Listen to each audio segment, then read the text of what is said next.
Hello. Hey everyone, how are you?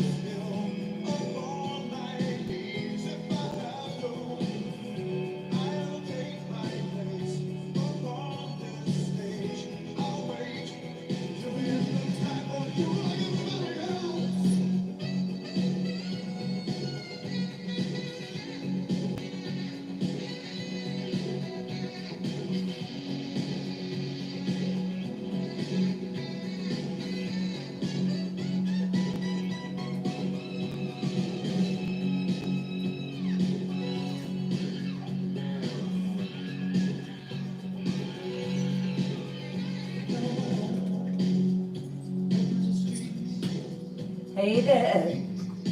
Welcome to Twisted Tales Live.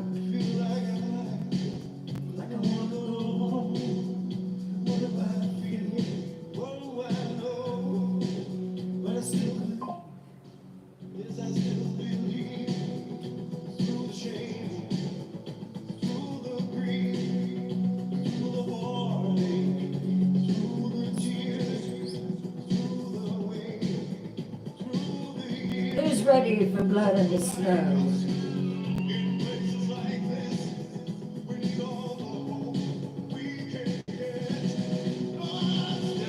Perhaps.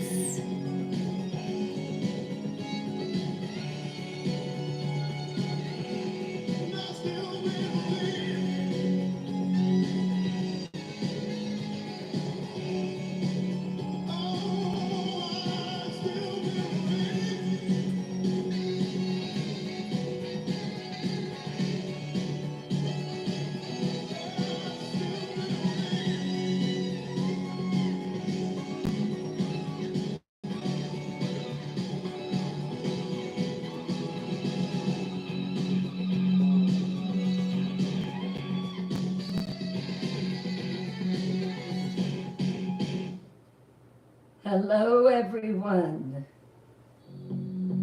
How are you doing tonight?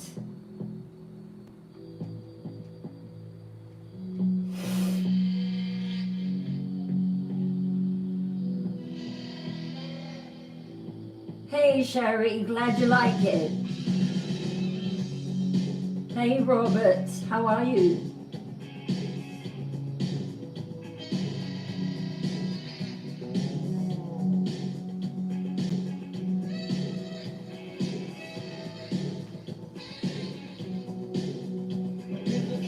Who's ready for blood in the snow?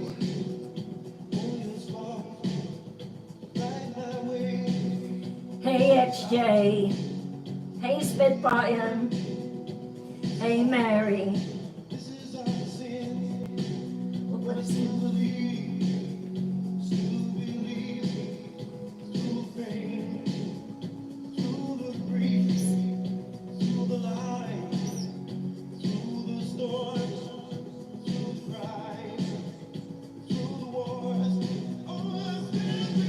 Oh, good Elaine. Hey Lulu. It is Lost Boys, Tommy. Sure is. Hey, Rotting Savior.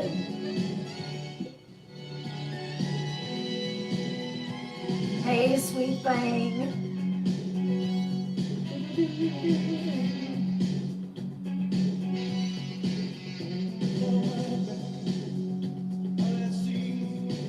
Hey, Jetbus.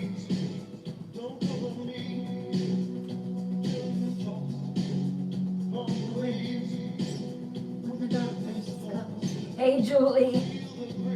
Hey, Shirley Thorby. Hey, Kimberly.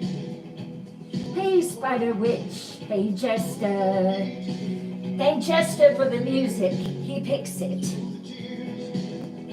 Hey, Rose Wilds.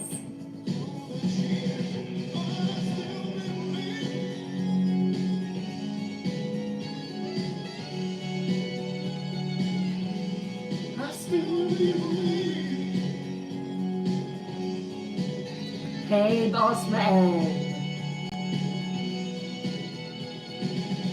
Hey, JV62. Hello. Did you really, Spider Witch? He's incredible, isn't he? Hey, Pamela. I am doing very good, man. How are you?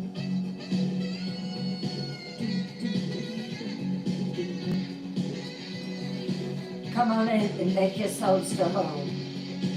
It is Vampire Night on Twisted Tales Live. Welcome to the dark side of storytelling. Hey, Martha. Oh, I'm so happy to hear that, redhead girl. Hey, Martha. Lost Boys, great vampire movie from back in the 80s, I think. I'll be doing a big gown reveal during intermission because this is a big gown. So I'm shocked that I was able to get in here and sit, honestly. But it is absolutely beautiful.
Come on in, make yourselves at home.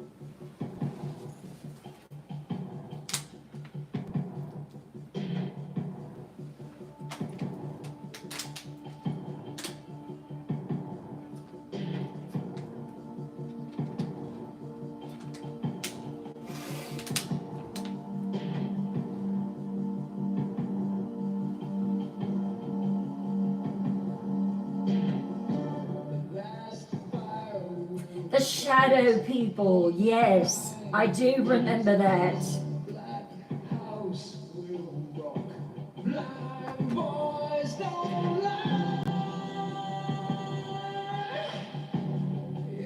Oh, I'm glad to hear that, Sheep. Same here.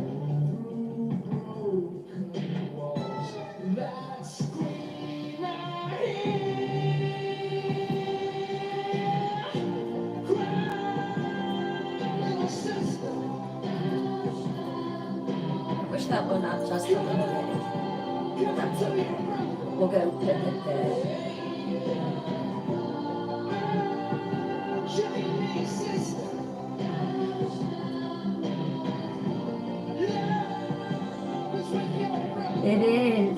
It is, Melanie. Hey, Pom Mom. Hello, David.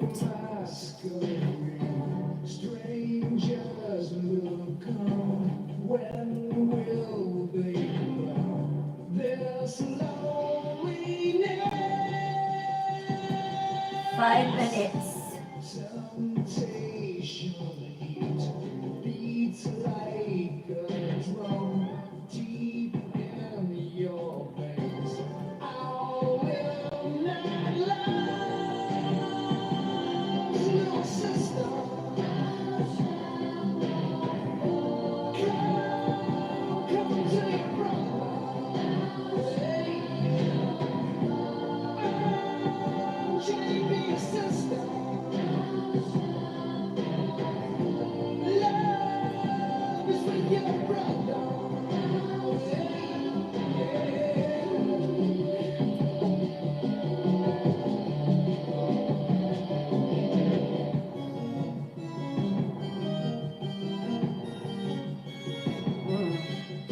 This story tonight, oh my goodness.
I love that movie. That movie is one of my absolute favorites. I mean, I just love it. It's amazing.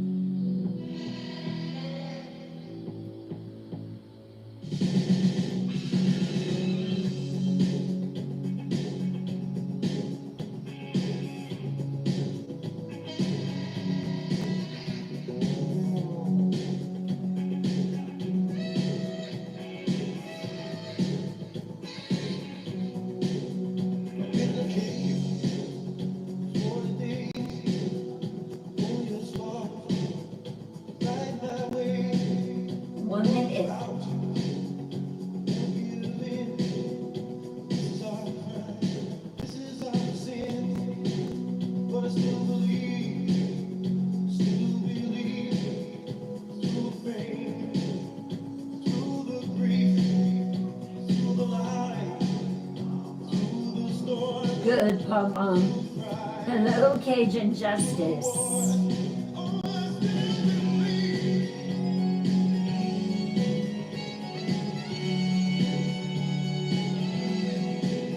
Hey, legend of the 80s. Papa Taz, thank you for the follow.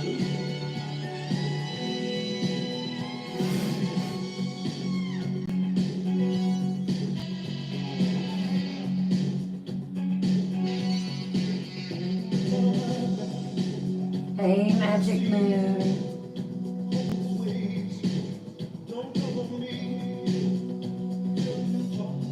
Ready over there on YouTube?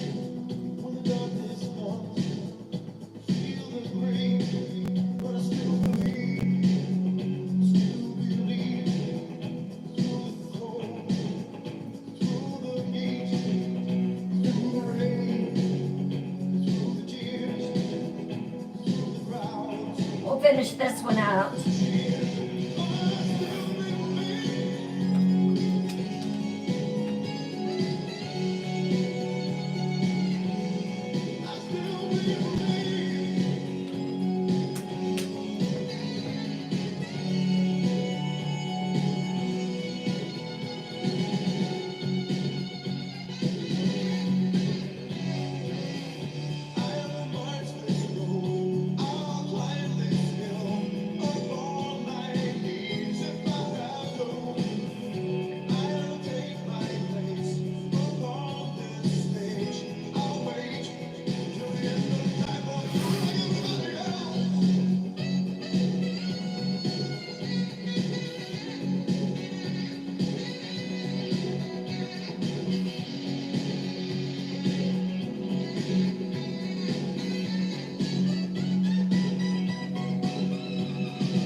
Hello, International Glacier. Love your name.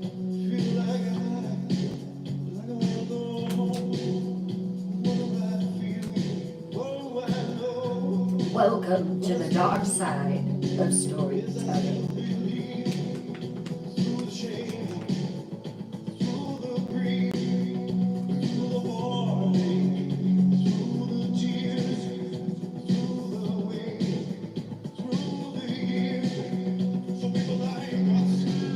Dance with the vampire?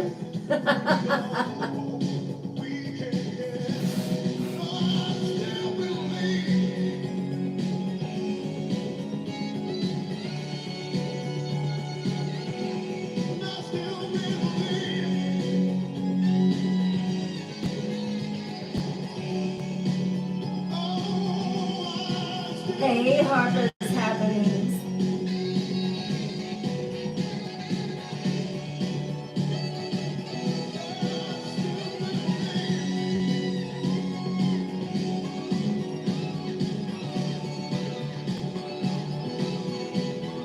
Thank you, Legend of the 80s.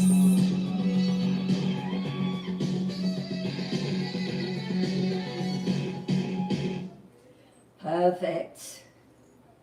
Well, welcome in, everyone. It is time for Blood in the Snow.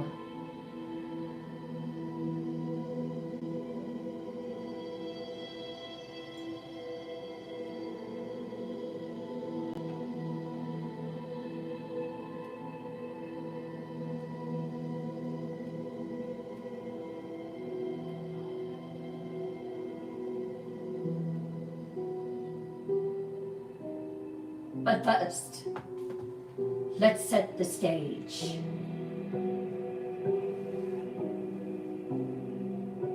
Lower your lights. We don't lock doors on Blood in the Snow night, or pull our curtains closed, because we are talking about some sexy vampires.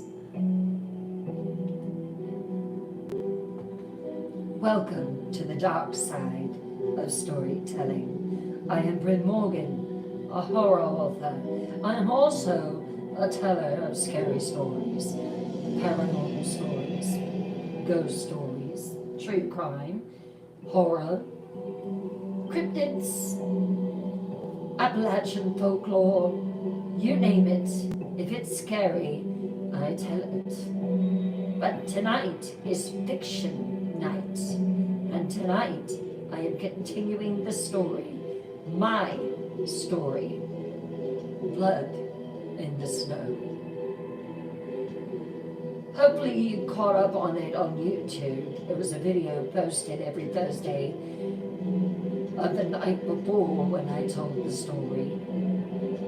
So I'm going to continue from where we left off last time.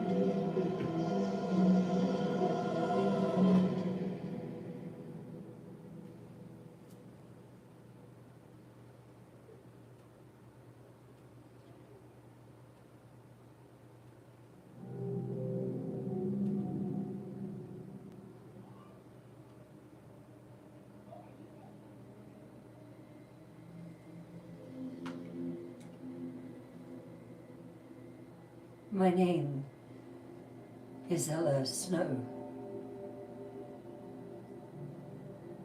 When I look back at where I was just 5 months ago, it's hard for me to believe it. I was human. Now, I'm a vampire. It all started with wanting to break free of my prison, break free of my chains. A father that had held me down and clipped my wings for my whole life. It was when he decided to arrange a marriage to a man old enough to be my grandfather that I had enough. It was time for me to leave. Time for freedom. And instead, I ended up here. At Blackstone Manor. I became a vampire. And here I am now, about to wed Aiden Blackstone.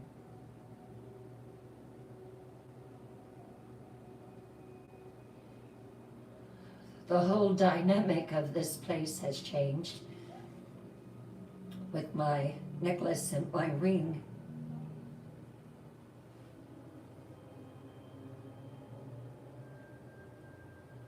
Aiden is not who he is appeared to be. He is cruel and threatening.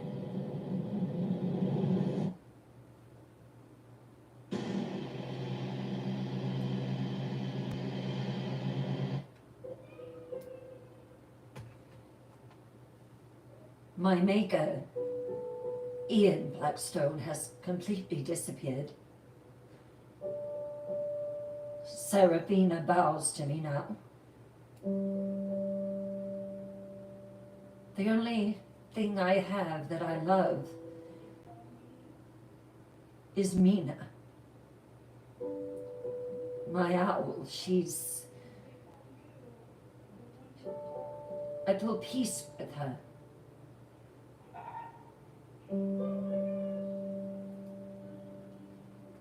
I look at this moon tonight.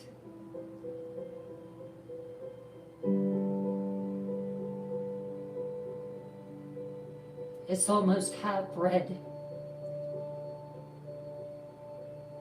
When it turns full, I marry. Talk of prophecies, talk of being a queen, talk of so many things I just cannot even wrap my head around. And now I hear talk of the people of the North and of the West coming to this wedding. I thought that this was just a mansion in a valley. I had no idea that it was magic and that I was stepping into my destiny. Yet here I am.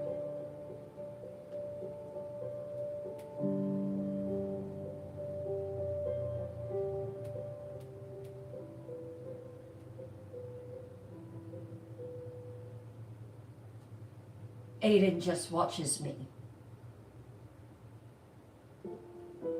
I turned him away last night.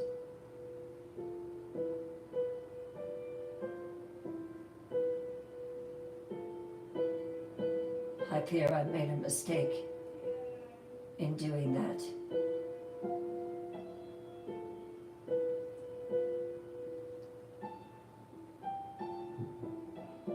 The snow has not stopped falling.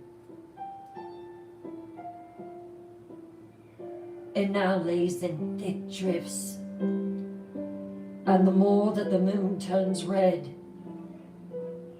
it's changing color. It has a pinkish tint to it now at night.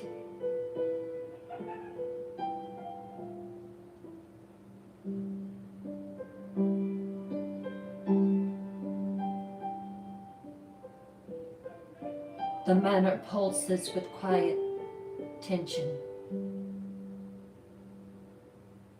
It's the kind of hush that does not come from peace, but from preparation. I stood at the far end of the dining hall tonight, gazing out the arched window onto the snow.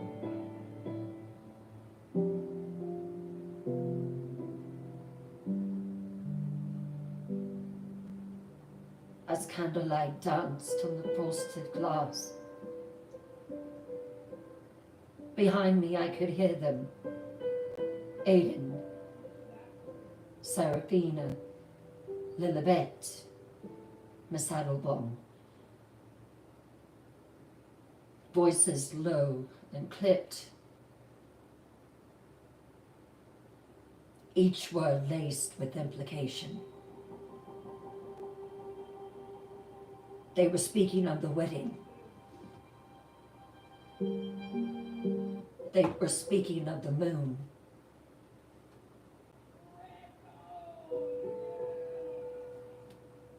The crimson moon rises in 12 nights. We must be ready for the wedding.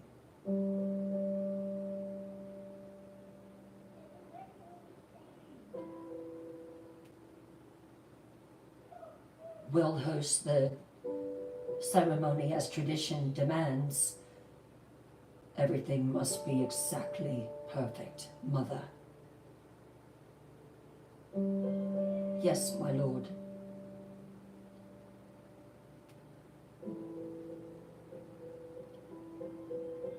Lilibet spoke. And what of the clans?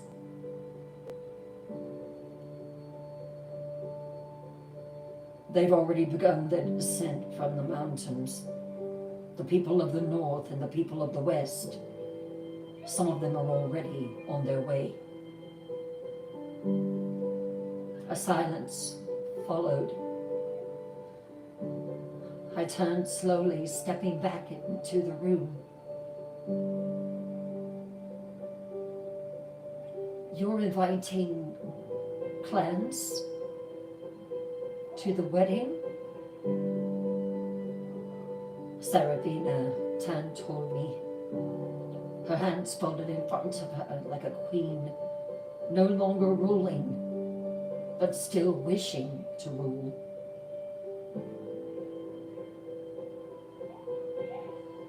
The Blackstone union cannot exist in isolation, Ella. To be accepted here, It must be witnessed.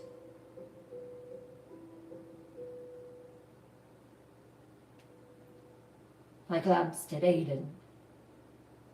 He looked calm and cool, controlled as he always did. His eyes were different now when they looked at me. Dark, glittering with danger.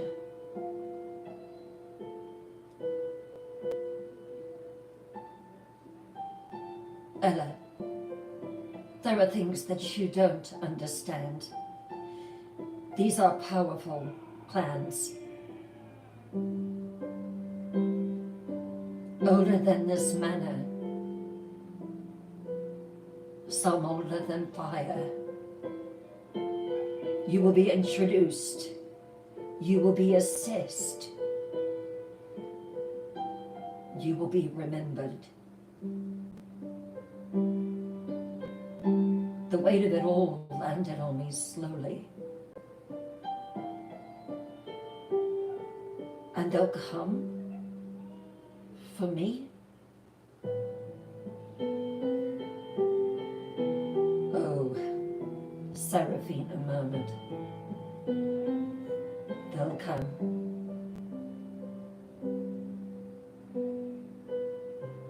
You are a bloodline anomaly. No one can deny the manor's shift. No one can deny the moon's change. Night by night, sliver by sliver, it changes.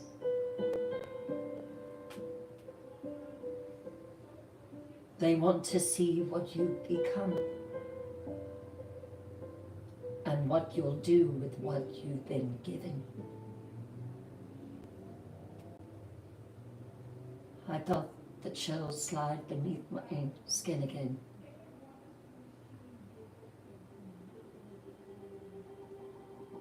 And what exactly have I been given? Aidan breathed and slapped his thigh. The air became thicker, became charged. It was Aidan who spoke next. You've been given me. Be grateful.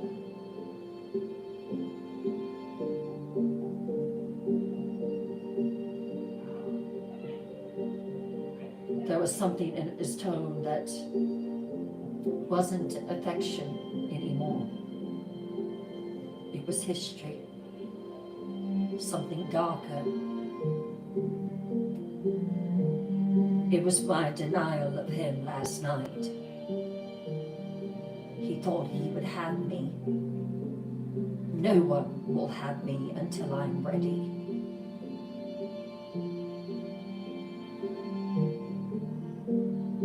He stepped closer to me, his hands behind his back, his gaze sharp and impenetrable.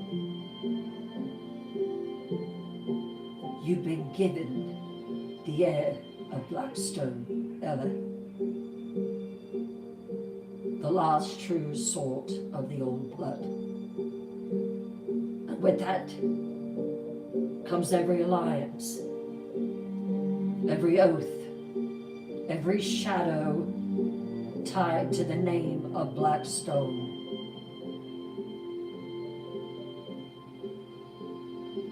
Seraphina's voice softened, and she placed a gentle hand on my face.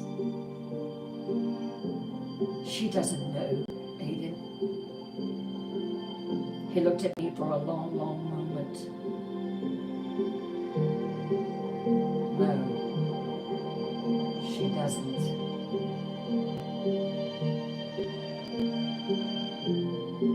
I crossed my arm. The air suddenly colder.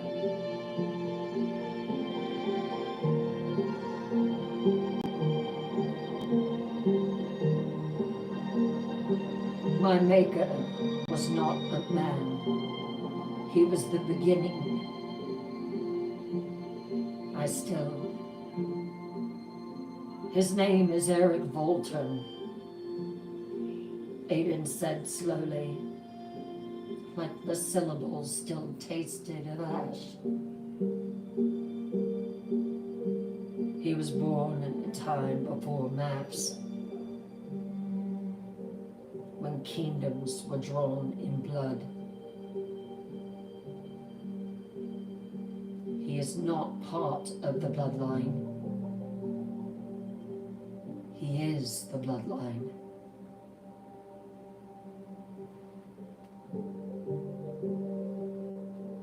My mouth went completely dry. And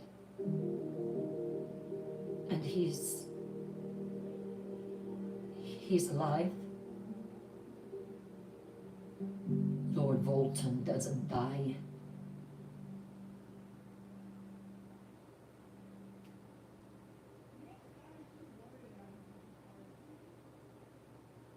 He waits. For what? You'll find out soon enough.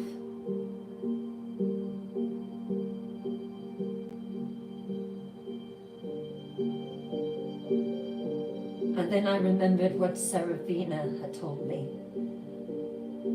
The woman, Vivian, Aiden's love, stolen by Ian.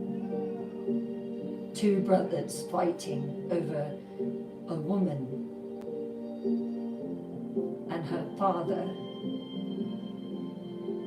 was Lord Eric Volton.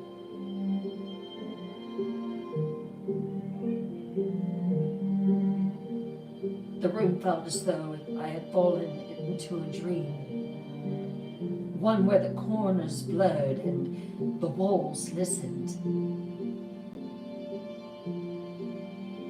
I hadn't spoken his name in 100 years. Aiden said, because to speak it is to draw in his gaze. And once Eric watches you, he never looks away.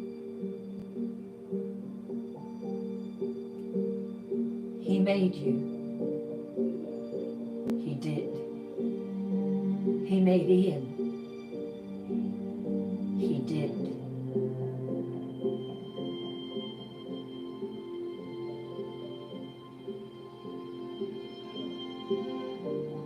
I wanted to know the story behind that. Why had he chosen Aiden Blackstone? Why had Aiden stepped into power?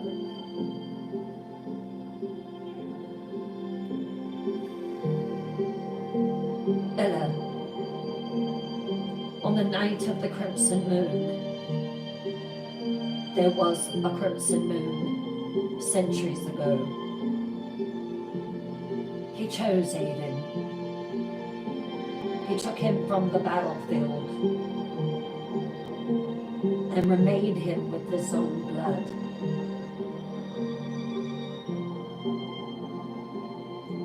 Lord Volton is not just something old, he's something dark. Darker than you can ever imagine.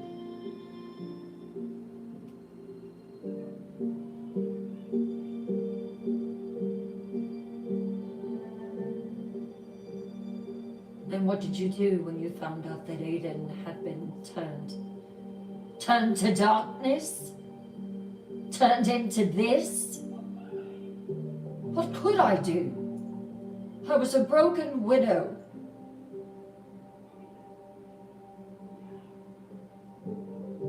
Aiden was old enough to make his own choices.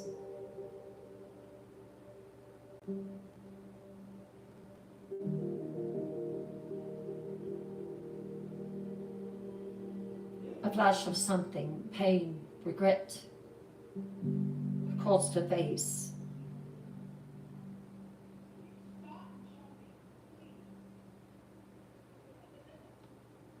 I am bred for power, and you are bred for power, Ella. And whether you like it or not, the Crimson Moon has chosen you.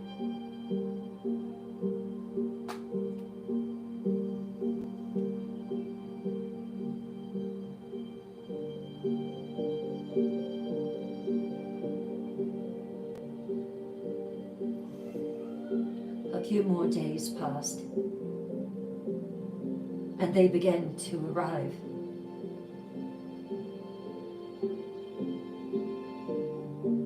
The Crimson Moon creeping higher, now almost half drenched in blood. The snow grew darker. I wish you could see it.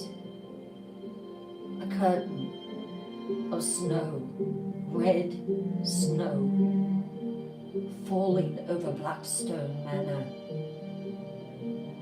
A veil separating us from the worlds beyond.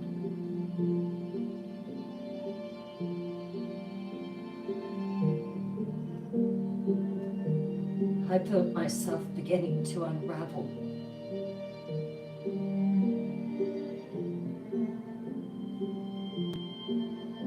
From my window I watch as the top curve of it bleeds into color. It's not a red that you can imagine. It's a deep carmine red, like dried rose petals left too long in the flame. The Crimson Moon, the moon of union, the ancient signal that a wedding of consequences is near. It hovered there in the sky like an open wound, and it watches me.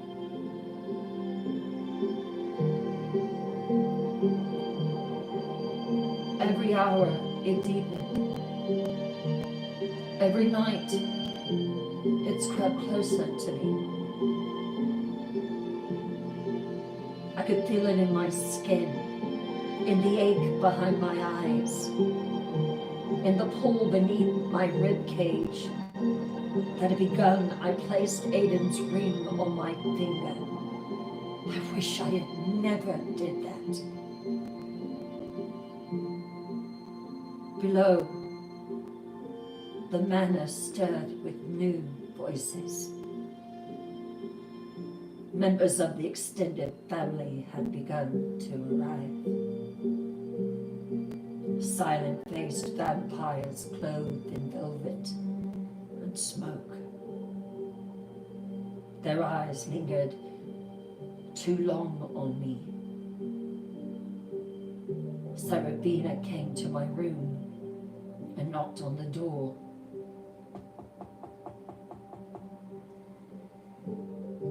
Ella, it's time.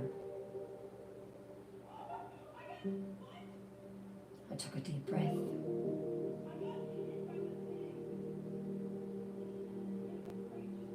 As I descended the stairs, their heads bowed in recognition. Slightly, but never in warmth. They whispered in old tongues, languages that I could not understand. They carried old secrets.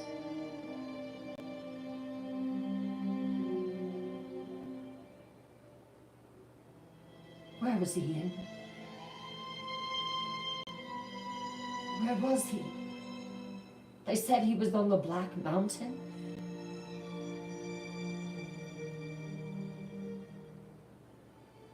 I hadn't spoken his name aloud in days, but it lived inside of me. His absence haunted the manor more fully than the presence his presence ever had. He'd always been quiet, a flicker in the corner of my eye, a voice behind you when you thought you were alone. But now his silence was loud. Aidan would not speak of him. Serafina would walk away, as if she knew that I was thinking of him.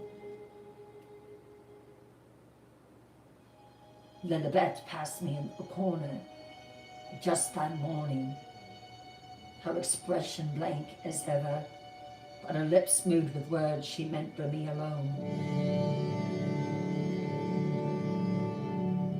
He's in the Black Mountains, Ella.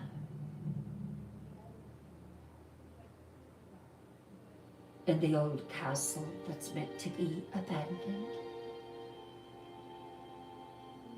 How does it feel to know that you broke his heart?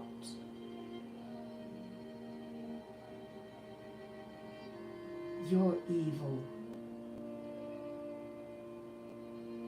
Perhaps. I froze. I turned, and she was already gone. I hadn't heard of the Black Mountains before, except for when I heard the whispers. I asked a servant in the library, a girl with hair like snow and a voice like candlelight. She paled at the name and shook her head. The Black Mountain is in the north, miss, where the snow never melts, where the stones listen.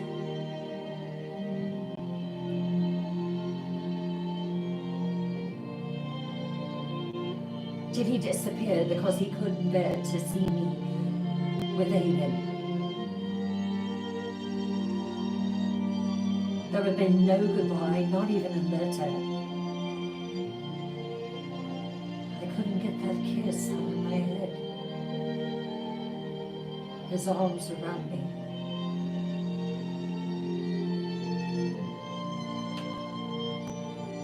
My chest ached, but not knowing. Because the blood inside me moved differently now. It whispered things to me that no one had spoken. I touched the ring on my finger, my shackle, my burden. I closed my eyes.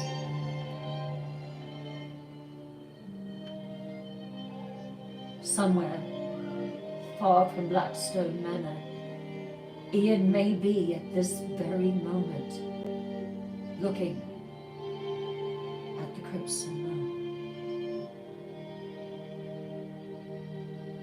And I wondered if it was just as red on Blackstone Mountain.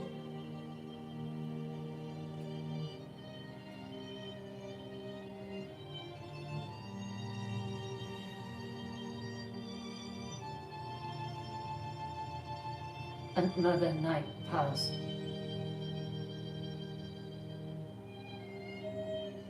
These clans people, these vampires would stand in the shadows and just watch me. I retired to bed early. My coffin was too warm.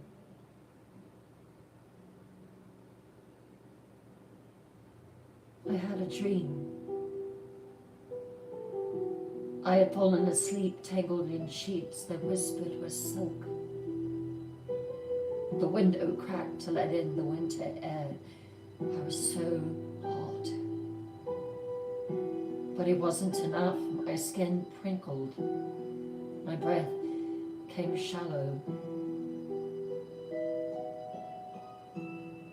And then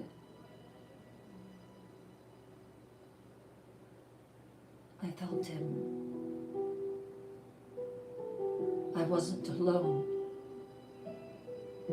in the bed anymore.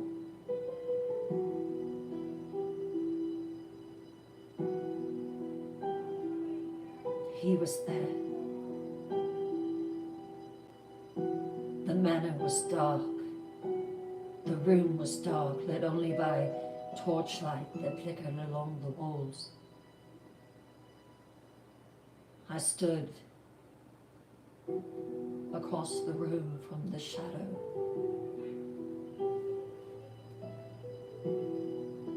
Barefoot, wearing a gown of silver that clung to me like mist.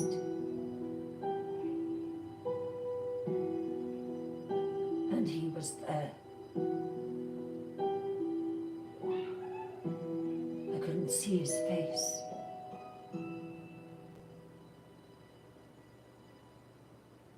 Who's there? My voice trembled.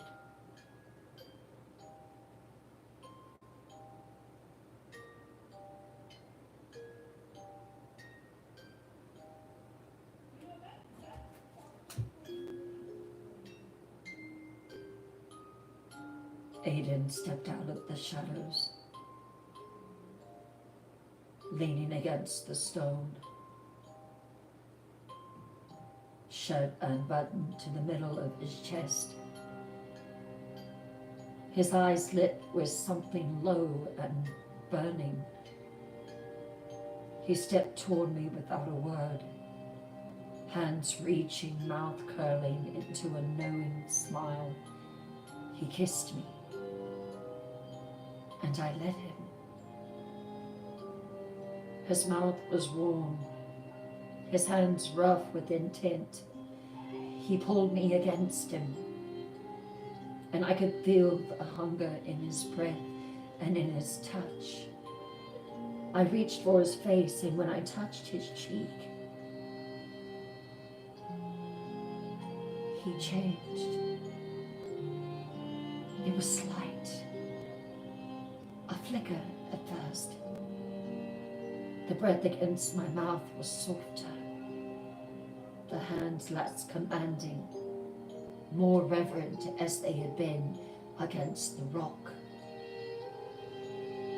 The kiss deepened, not in dominance, but in need. When I opened my eyes, it wasn't Aiden.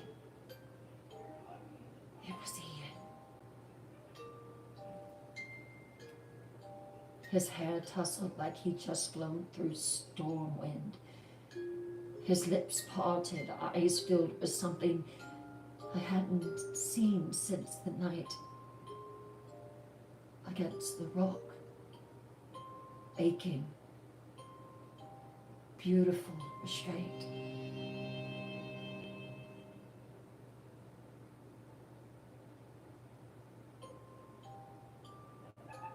I shouldn't be here, he whispered against my neck. But his mouth never stopped moving. I can't stay away from you, Ella. My hands threaded into his thick, dark hair.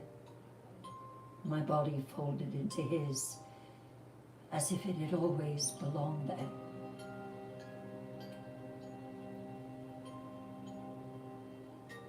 I've dreamed of this, I whispered.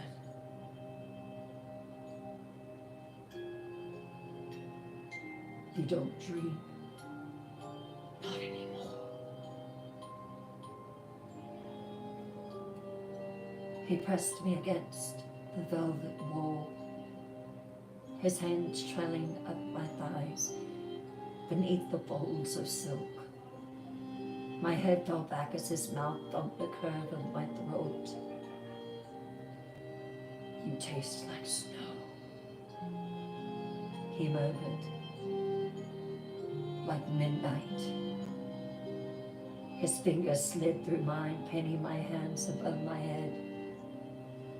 My legs wrapped around his waist just as I had against the rock, suspended in air. He held me as though he had did it 1,000 times. I felt him, every inch of him, moving against me through me as if the bond that tied us had only ever been this: need, silence, recognition. I tried to leave you behind, Ella, he said against my skin, but I can't. God help me, I can't. His voice trembled. His movement slowed. This wasn't conquest, this was something older. He kissed me again, slow, deep, endless. And I broke with it. My body cried out in a language I didn't recognize. My soul shouted again, raw and wanting. I moaned his name, and when I did, the world shifted. The stone beneath my back cracked. The torches blew out. Ian, I breathed. Ian. And then I woke. Alone. In my bed. My coffin. My heart pounding, my body shaking. The moonlight spilled across the floor as I opened the lid. Red and endless. My lips still tingled. My thighs trembled. I could still feel his hands on me. I could still smell him. That winter scent, that deep, distant warmth. It wasn't just a dream. It was a memory of something.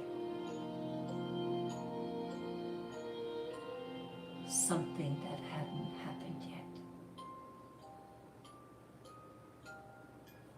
And I knew at that moment that he was dreaming of me, too.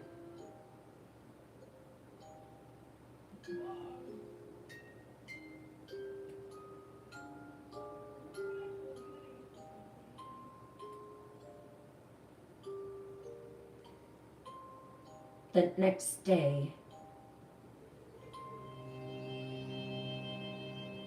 passed in a blur. More of the clan arrived. The fire burned low in the drawing room. Just embers now, flickering quietly in the hearth like the last heartbeat of something once roaring. Serafina sat across from me. Her eyes were fixed on the flames. She hadn't summoned me. I found her there, alone, draped in black velvet, her long fingers resting in her lap like something carved from marble. For once, she didn't look like a queen. She looked like a mother that was very worried for her son. I know you're not sleeping, Ella, she said softly without turning. I said nothing. You think of him.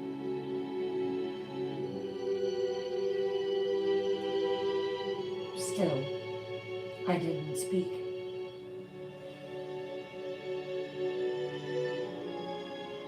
She finally looked at me then, her expression unreadable, but her eyes, those gray eyes so like her son's, were tired.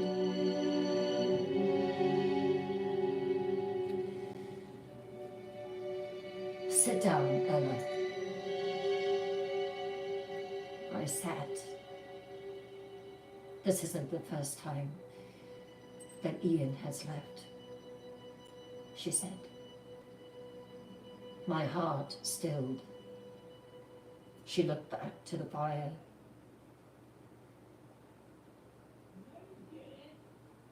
It was centuries ago, when Vivian was taken.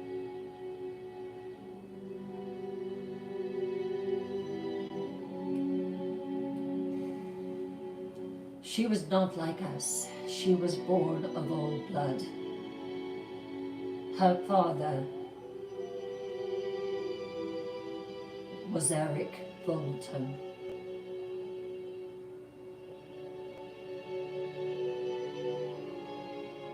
She was beautiful and brilliant and kind, and when Ian brought her to Blackstone Manor, he adored her in that quiet, unwavering way. He cares for the few things he actually loves. Serafina paused, her throat tightening. They were inseparable. He brought her into this house. I told him to take her back, that she was his brother's. But he brought her into this house. He protected her.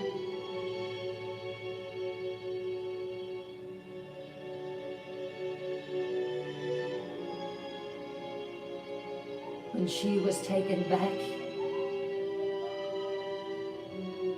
Ian was a tortured man.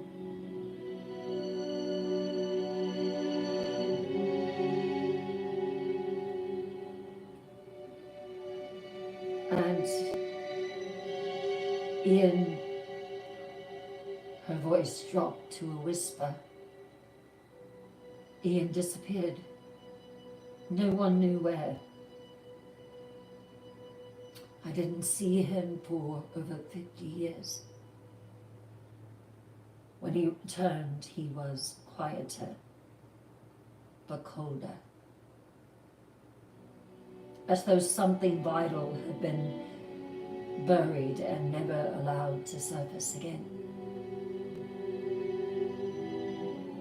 Serafina's eyes met mine. Ella,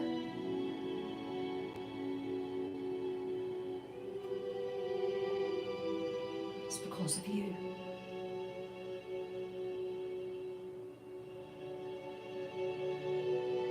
I felt it then, a pain I hadn't named. The kiss came back, the dream, a mirror to the silence wrapped around my own heart. I dreamed of him. I dreamed of him, Lady Serafina. I felt him. It wasn't just a dream.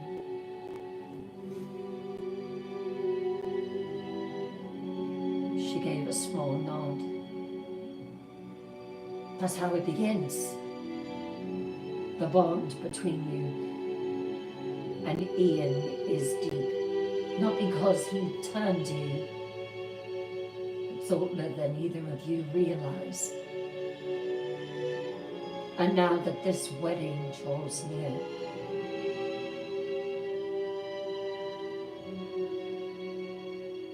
the house is shifting. Blackstone is shifting. Everything is shifting.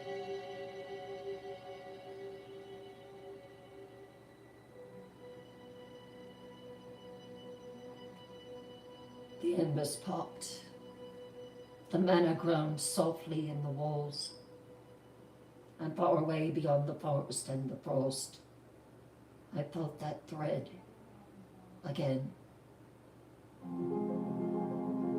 He was still out there. He was thinking of me as I was thinking of him.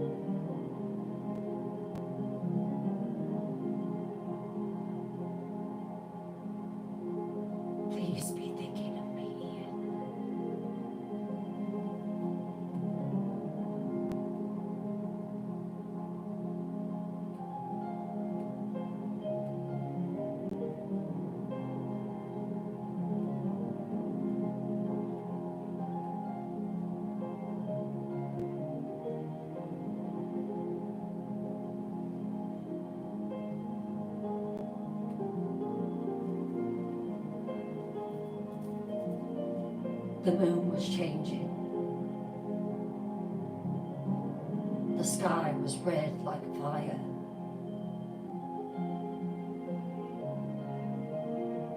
What was once a pale silver disc when I arrived now glowed with a blush of blood, thick and red across its lower half, slowly creeping upward. It hung low in the sky like a watching eye, casting strange shadows across the grounds of Blackstone.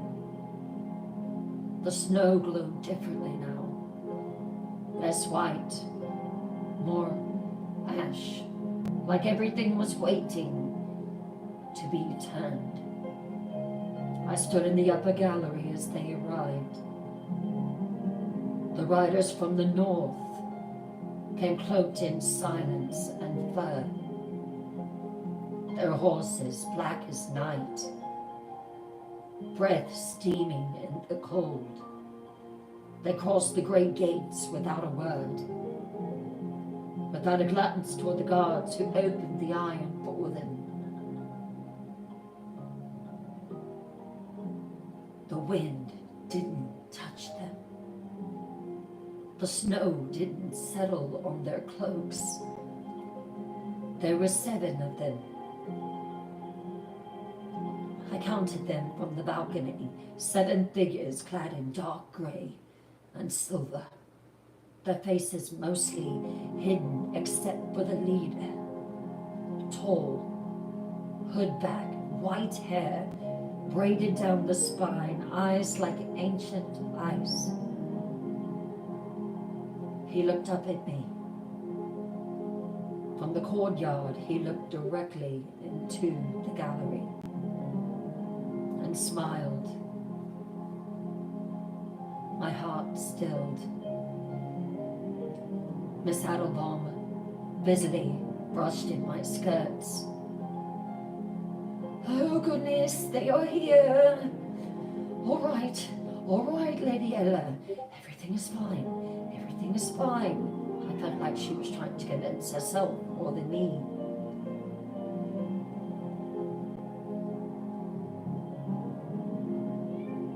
They're early, Seraphina said. She stood just behind me, her arms crossed, her gaze hard. They always are, she said. The North has no clocks, only instinct. What are they? She looked at me, unreadable. They are what we were before we pretended to be civilized. I watched as they dismounted in silence. No greetings, no laughter, no show, just presence, weight, power that didn't need to announce itself. They're here to see the house chose correctly, Seraphina said. Don't be fooled. They don't believe in love or ceremony. They believe in strength, blood, and lineage. They came to see me. I turned back to the window. Eyes looked on the tall, white-haired man as he passed beneath the archway into the manor. I must go. I'm expected to greet them. You are looking at Master Vane. He was the first vampire born north of the Black Sea. Older than fires, some say. He once took a kingdom in a single night and left no bodies behind. And now he's walking these halls. Respect him, Ella. Now he's here to measure your soul. Don't look too deeply into his eyes. I said nothing. I only watched as he disappeared beneath the archway, his cloak trailing like smoke. And then I watched as the crimson moon climbed just a little higher, and I felt the house exhale.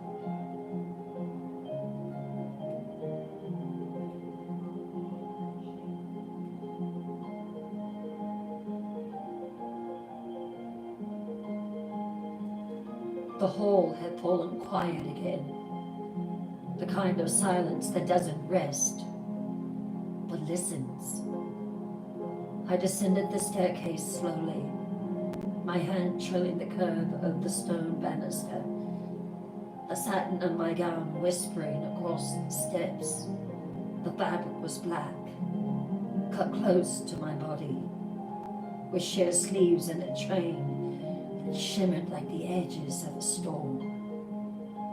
Around my neck, Aiden's necklace rested like a collar, cool and emerald against my skin, heavy with the weight that I hadn't yet named. I felt him before I saw him. The air changed, thinned, and then he stepped into the light at the base of the stairs. Manor Vane. He stood tall, regal without effort, cloaked in a garment of heavy gray lined in deep sapphire silk. His white hair braided down his back, streaked with silver, and bound by a single bone ring.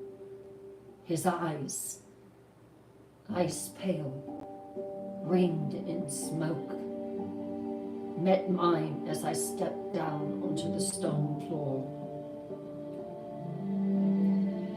He did not bow. Perhaps I should. Serafina waited anxiously, as did Aiden. No, I did not bow.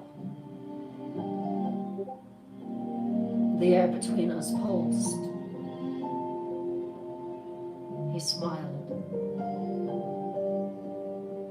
Do you know who I am? I do. Manor Vane. You are the bride. His voice was low, smooth, untouched by time. It carried through the hall like smoke through candlelight. I am, I answered. He studied me. Not with lust, not with pity, but with an unsettling stillness, like a creature that did not blink. He stepped forward.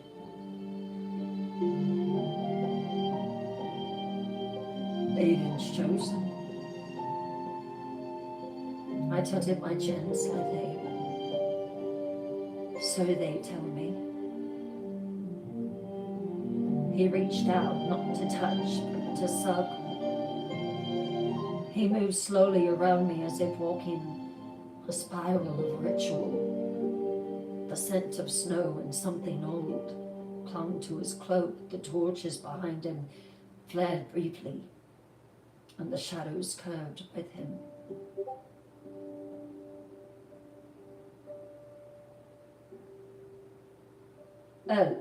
Ella is your name. No. I'll think of it. You need a new name. The torches behind him flared briefly, and the shadows curved with him.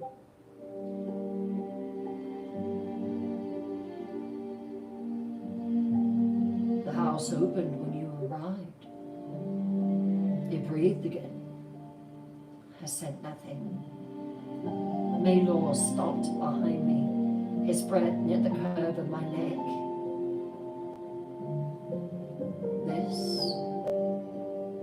This is not for the weak, my lady.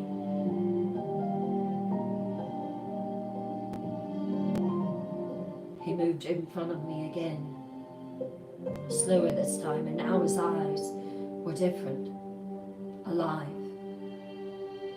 interested.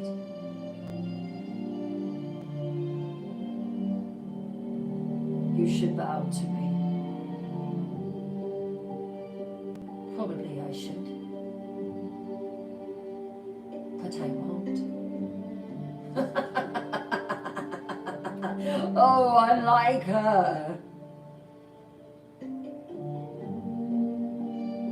I met his gaze without flickering. For the first time, Manor smiled and laughed. You're not small. You're dangerous.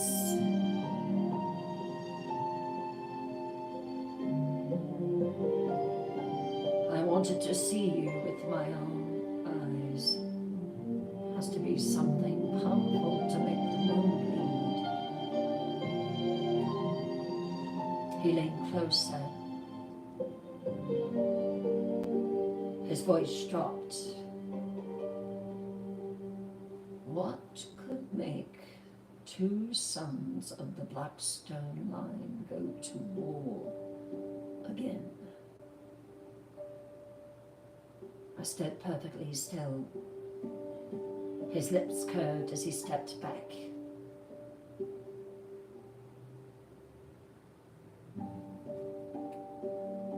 I didn't ask for any of this. No, he murmured. But you didn't refuse it either. You willingly put the ring on your finger, and this around your throat. A long silence followed. Manor turned toward the long corridor. Beyond the staircase, his cloak trailing like a phantom behind him. As he disappeared into the dark, he left only one final word behind, spoken softly like a warning. Careful. And then he was gone. And still, the torches burned hotter in his wake.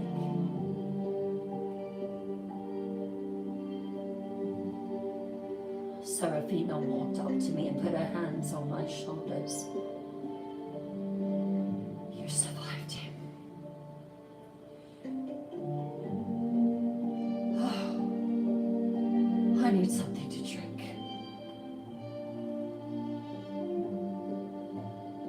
I watched them all disperse. Aiden stood still, looking at me, sneered, and then walked away.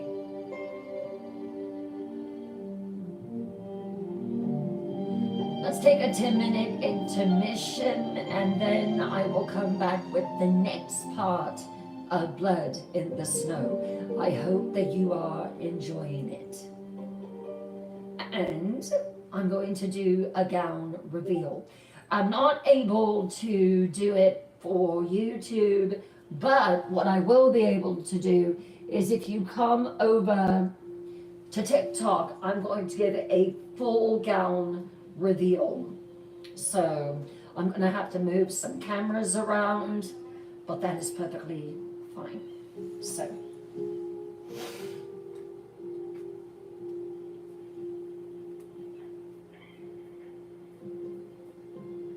what are you thinking of Blood in the Snow tonight, night dwellers?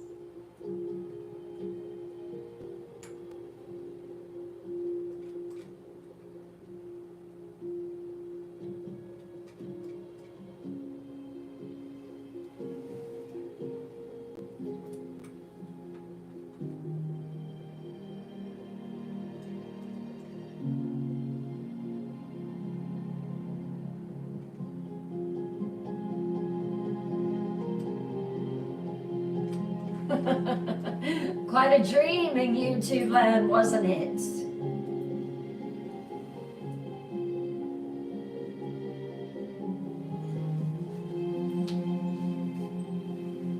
All right, let me see how I'm going to do this.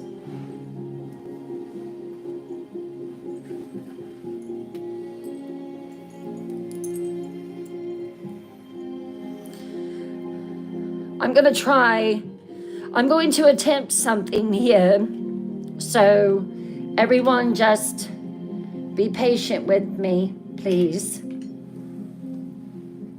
I'm going to see if I can fit YouTube into frame.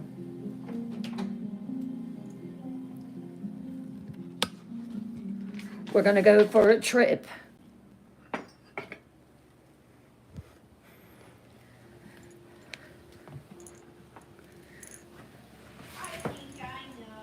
Well, hello, Citrine. How are you, darling? I kind of need you to move down from your perch. Can you move for mommy? Here we go. Hold on. Hold on. Hold your horses. There we go. I'll put you back up there when I'm done. I promise. Oh, that's perfect. If I can get it to keep position, that will be great. Okay, one camera. Another camera. Okay, hopefully we're good.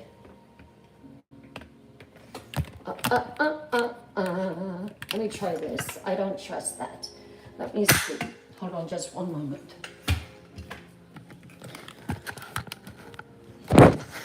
I know you're angry. It's all right. You'll get over it.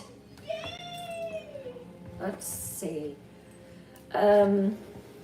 If I lower down, it might be a little more stable.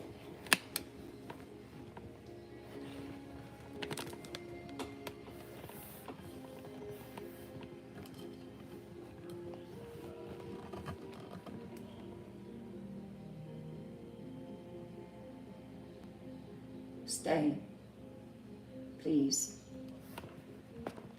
Stay. Stay, stay, stay.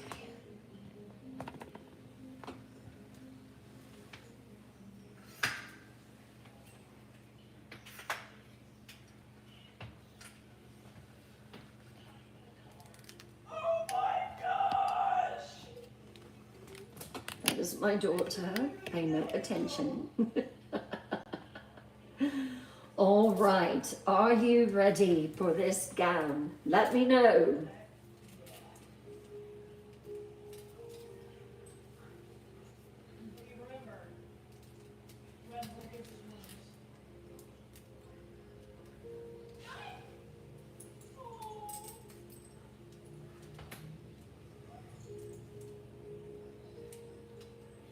All right, here we go.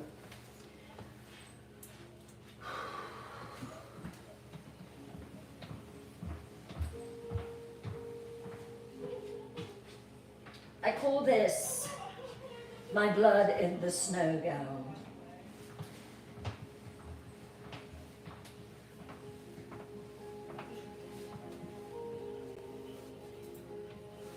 Isn't it gorgeous?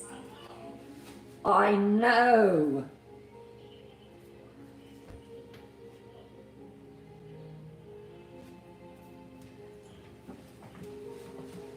So it has an extremely long train,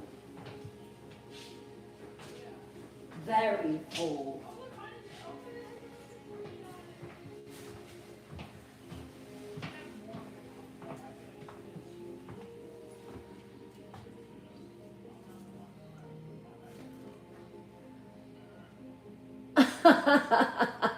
Oh, Landon, you want to see the cat? I don't know where she went. Citrine. Citrine, where are you? Kitty, kitty. Kitty, kitty. Citrine. Come here. She disappeared. I don't know where she went. I don't know where she went. Doesn't it, Bugsy?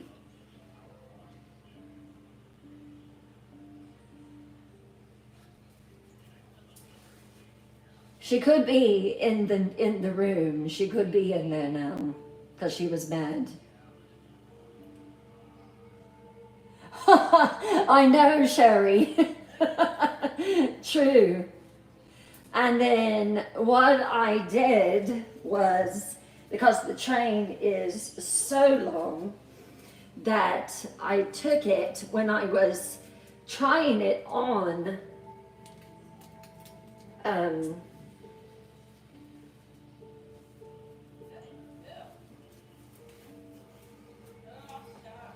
This is actually with the veil. So you can wear it with or without. So here is the full effect of it.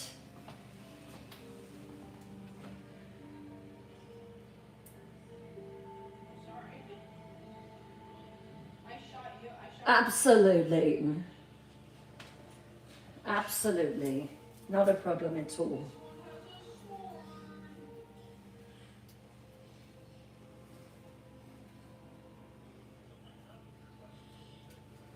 So there we go. I imagine. Can you stop?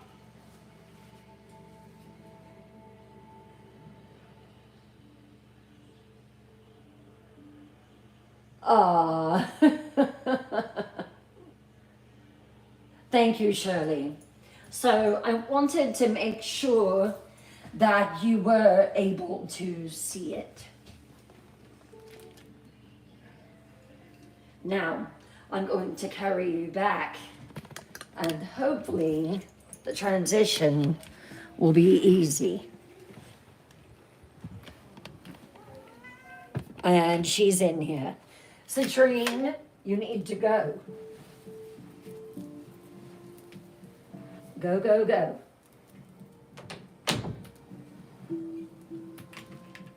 I hear you. You're walking around, walking about.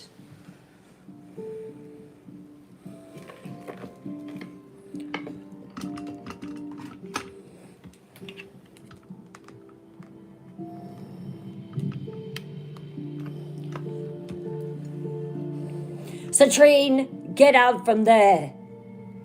Girl, you're going to get it.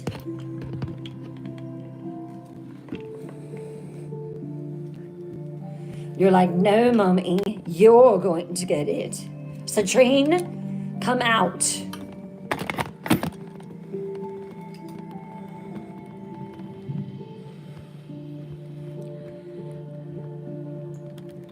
Citrine Topaz Hansen. Out. Now.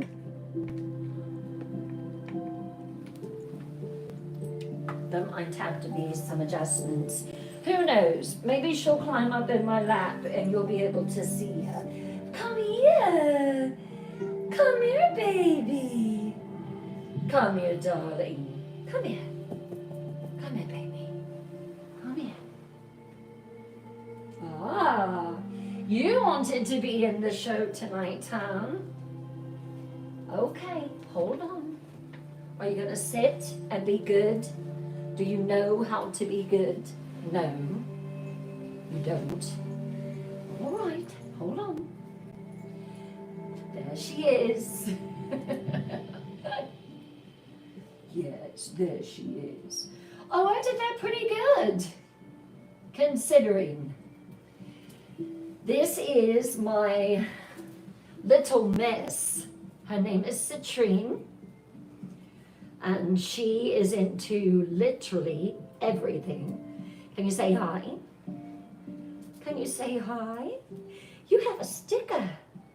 Yes, you do. Yes. Mwah. All right, little lady. time to go out. No, no. No, man. No. Hello, Dune. All right, you'll be good. As only a kitty cat can be.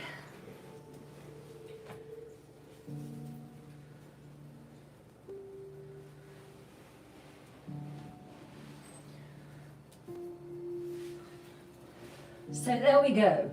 That wasn't too painful, was it? All right, I did that pretty well. I am proud of myself. Okay, hold on.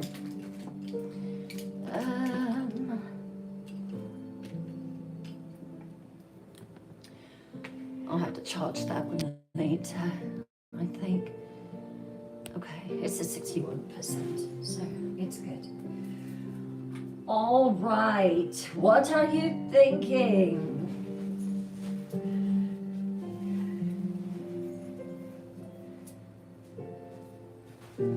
What do you think about these clans that have come together?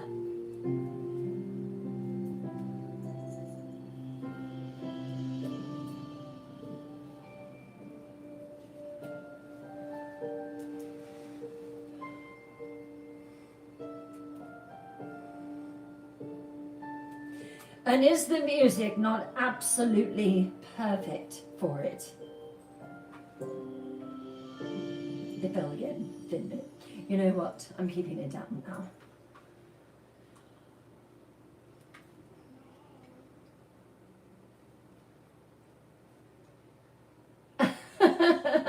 I know.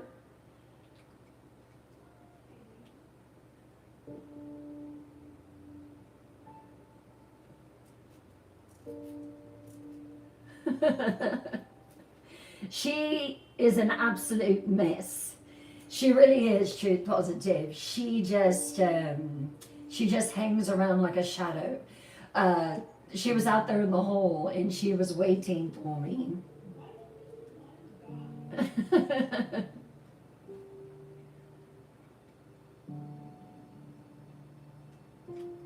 Yes, indeed they would be, for sure.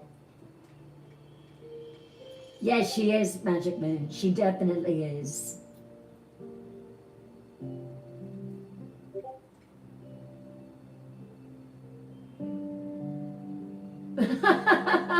I know, like a triple life.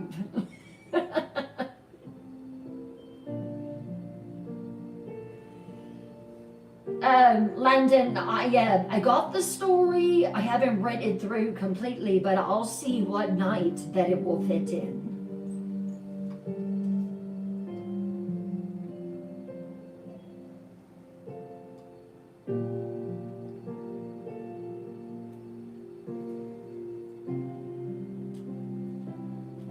You see trouble in the horizon, yes. All right, shall we continue?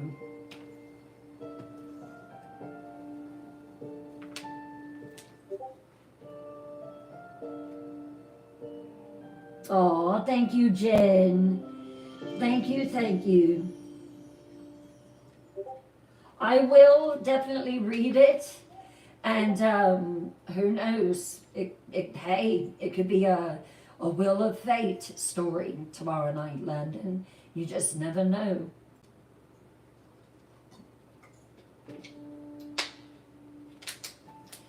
All right.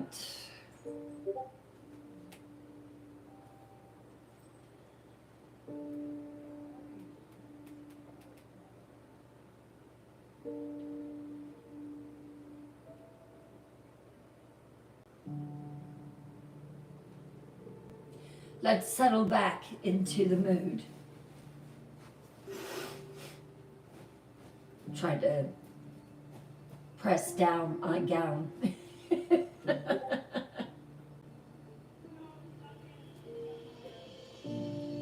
Discuss amongst yourselves what you think is going on with Ian. What did you think of that encounter?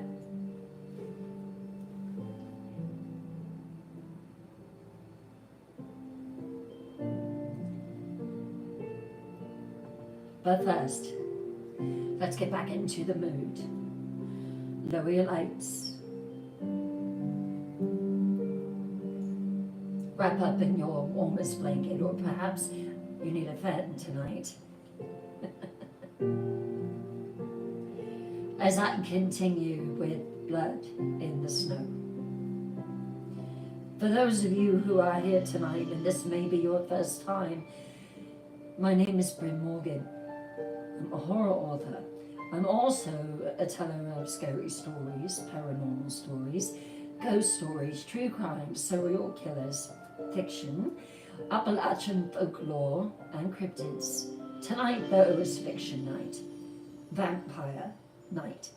This is my creation, and literally, as I am sitting here doing live storytelling, I am creating in my mind.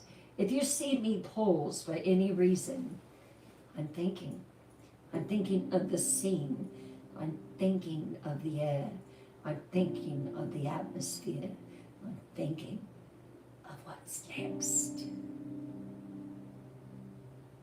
If you're ready, tell me. I'm ready, Bryn.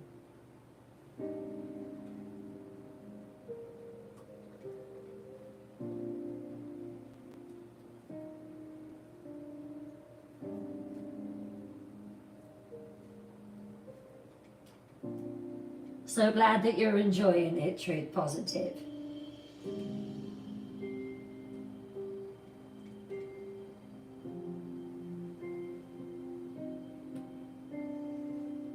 And remember, it will be able to watch tomorrow.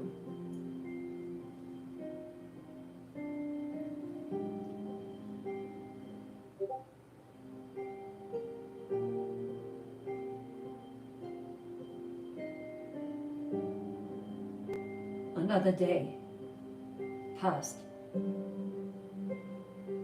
The air was different, charged, colder.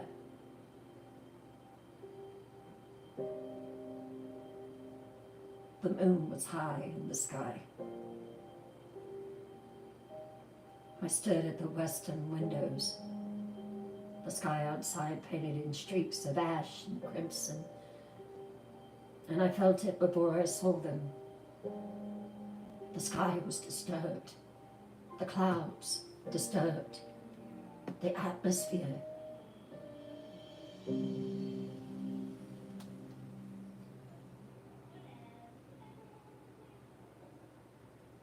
Serafina breathed. Watch.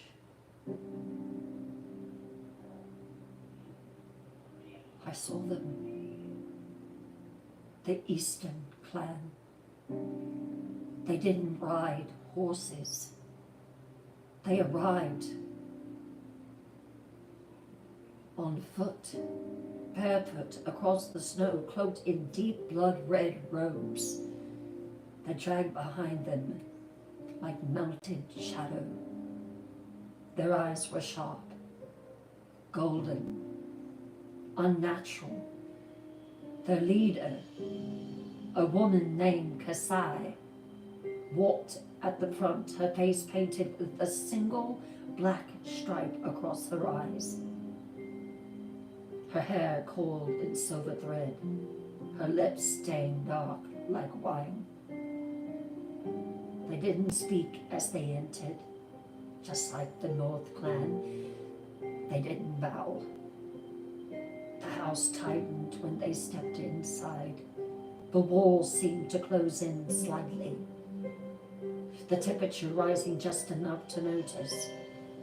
Fire met frost. Serafina stood at the top of the staircase, Aiden to her left. His jaw was clenched. At the base of the stairs, Maylor Vane waited. The moment Kasai's eyes met his, the air between them snapped like ice cracking under weight. I sensed they didn't get along. Neither of them blinked.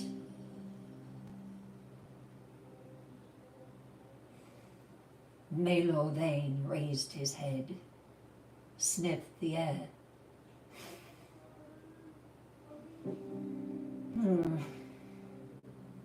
Eastern soil still tastes like betrayal, does it not? His voice cool.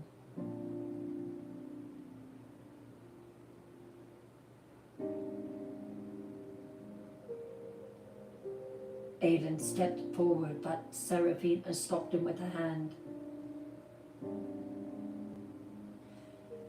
Kasai, welcome to Blackstone Manor.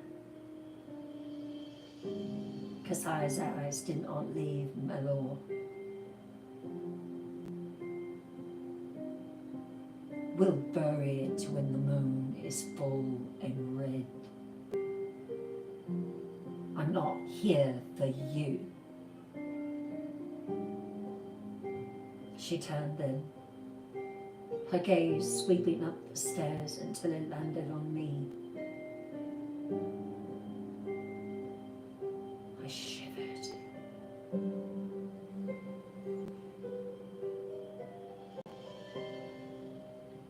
Come here, child.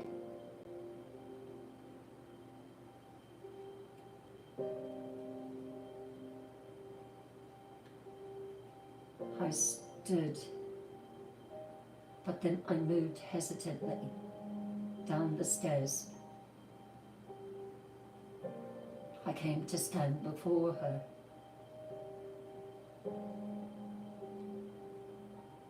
You must be her. I nodded once. Kasai's smile faded. We'll see. Then she and her clan disappeared into the shadows of the manor. Their movements almost inhuman in silence, leaving behind the faint scent of clove and something burning. Later that evening, the clans were gathered in the great hall. The north occupied the far left wing. Manor Vane kept his eyes on Kasai. Silent, brooding. The tension was so thick you could cut it with a knife. The east stood like a flame at the opposite side, sharp, elegant, predatory. Between them stood Aiden, and at his side, me. There were no toast, no laughter, just the sound of old resentment and the ticking of the great clock above the hall. All had come to witness the binding of Blackstone. None had came to bless it. As the moon climbed higher, now more crimson than ever before, I felt the eyes of both clans on me, measuring, weighing, waiting. And though none of them knew it yet, I felt something rise inside of me. Something ancient, something deeper than bloodline or bond. And I knew then they hadn't come to see a wedding at all. They'd come to witness a war.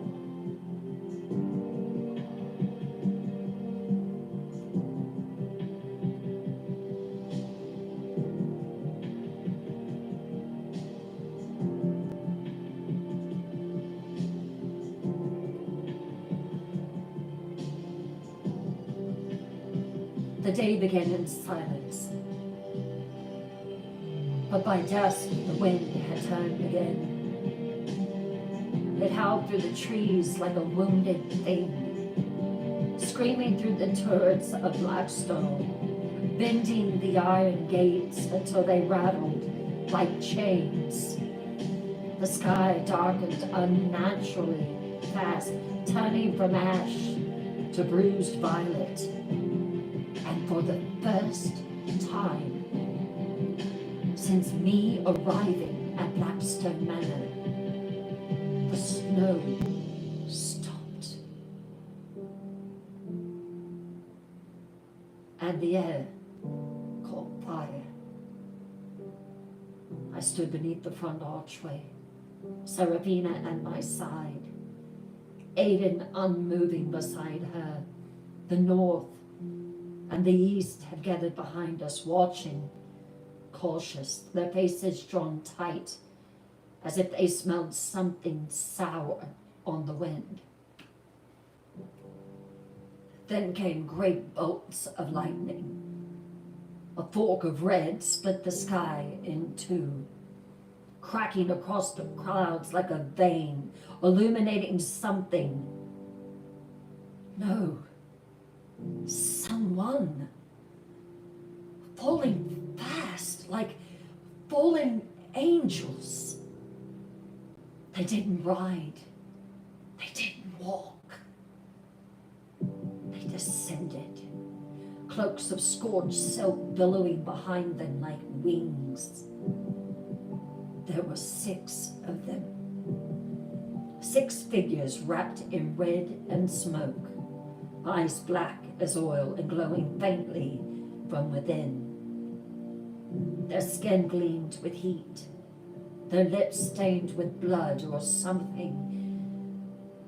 Older, perhaps. Every single one of them had hair like wildfire. They were beautiful to behold, blazing red, unbound, caught in the wind like banners of war. They landed on the stone courtyard with a thunderous gust, then extinguished every torch in its path. The snow turned to steam around their feet. The flames relit on their own, snapping back to life without fuel. The lead among them, a tall woman in obsidian robes, split down the center with amber-colored threading, stepped forward. Her name was Roshi, and she looked like a prophecy no one had dared to speak aloud. Her eyes locked onto mine instantly. They weren't just black. They burned from within like coals doused in pitch. So, she said, voice curling like smoke, this is the girl who made the house bow and the moon turn red? Aiden stepped forward. I'm talking to her. Your name. Ella. Ella.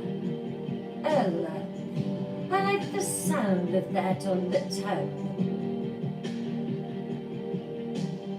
She smiled sharply and slow.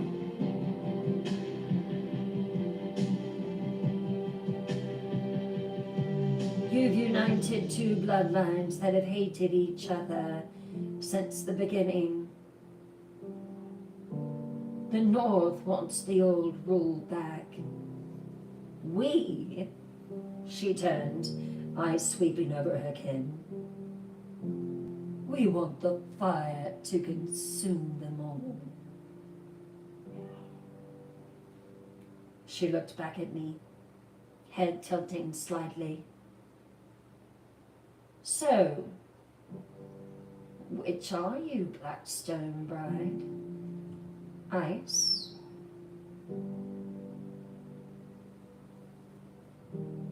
or flame?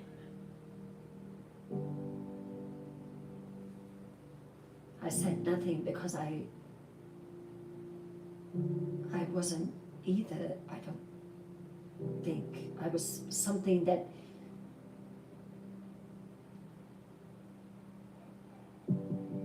I don't know yet.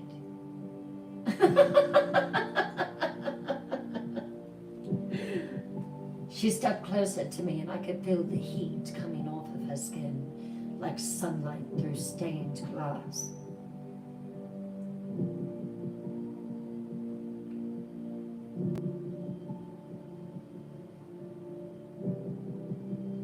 The East does not bow, she whispered.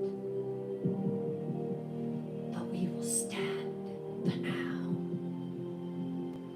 I want to see what you do, Blackstone bride.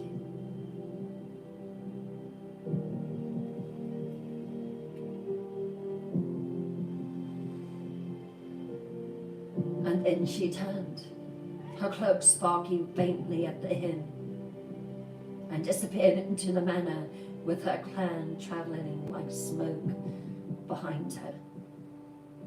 Seraphina stepped up behind me and said, softly exhaling, "They bring storm wherever they go." Aiden snarled, "And fire." I didn't move because deep inside me something stirred in answer to them. Something that wasn't afraid. The crimson moon was nearly full, and the house, our house, just opened up its doors to the oldest of its enemies.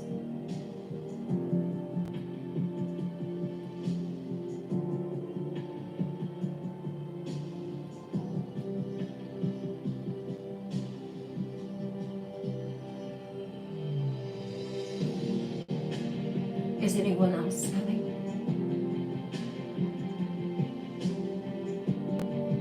Seraphina looked at me. I hope not. You say it with dread. Yes. You don't want the people of the South to come. Why?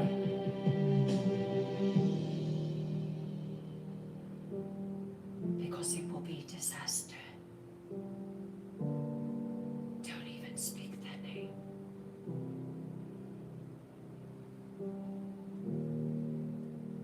It was late. The Easter clan had vanished down the eastern corridor, their laughter echoing through the walls like fire crackling in bone. The northern vampires had withdrawn to the west wing, where silence hung heavier than snow. And still, the west.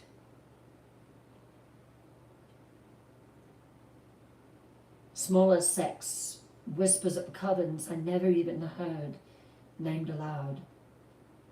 I turned to Seraphina in the great hall, my voice quiet.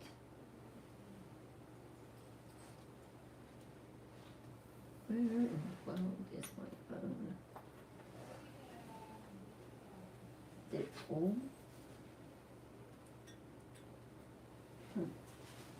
Hold on a moment.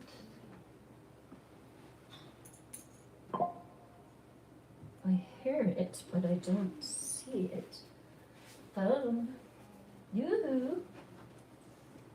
Ah, it did fall.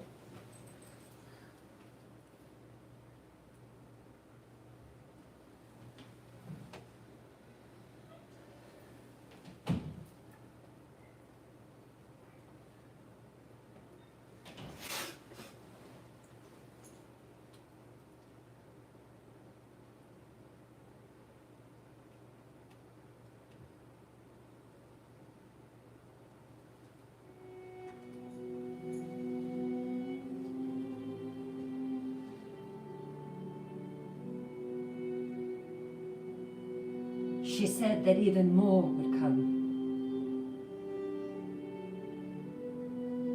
More are coming, Ella. Older bloodlines, smaller sects, whispers of covens. I turned to Seraphina in the great hall, my voice quiet. Where do all these people stay? She looked at me for a long moment, not surprised by the question, but something in her expression shifted, like she'd been waiting for it. Follow me, she said. I did.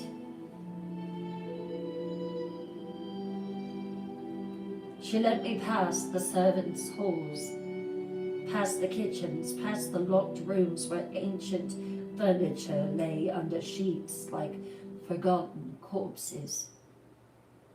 Then she stopped before a door I had never noticed before. Smooth, black wood, carved with seagulls I didn't recognize. No handle. She placed her hand against the center, palm flat. For a moment, nothing happened. Then the door opened inward, on its own, stone groaning like it was waking from sleep. I hesitated.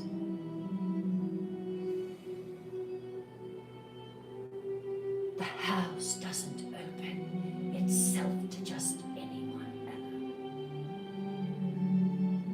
ever. Only to the ones who will one day rule it. I stepped forward. The stairwell beyond was narrow, carved from ancient stone, torchlight flickering along the walls. Though I hadn't seen anyone like them, the air was different here, drier, colder, but alive. It breathed. We walked in silence, our footsteps echoing down and down and down, even further into the bowels of the earth, until the air grew so thin and the world above us no longer felt real. Then we reached it. The crypt. It stretched endlessly in both directions, the walls lined with carved alcoves, and in each alcove a coffin. Hundreds of them. All of them different, some made of Blackstone, veined with gold, others of heavy ancient wood inlaid with strange metals and carvings in languages older than memory. Each one was sealed. Each one waited. They don't sleep in beds, Seraphina said beside me. Her voice was soft, reverent. Not the true ones, not during the crimson moon. They go underground. I whispered. She nodded. They return to the blood, to the earth, to the place where their power won't be disturbed. We passed a row of empty alcoves.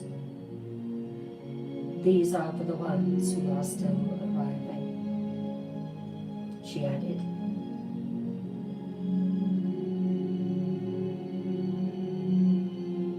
What is it that called all these vampires here? They were compelled, Ella. During the crimson moon, the oldest among us must root themselves. If they don't, they lose control. I paused at a coffin carved from pale ivory. the lid marked with a symbol that looked like a burning crown.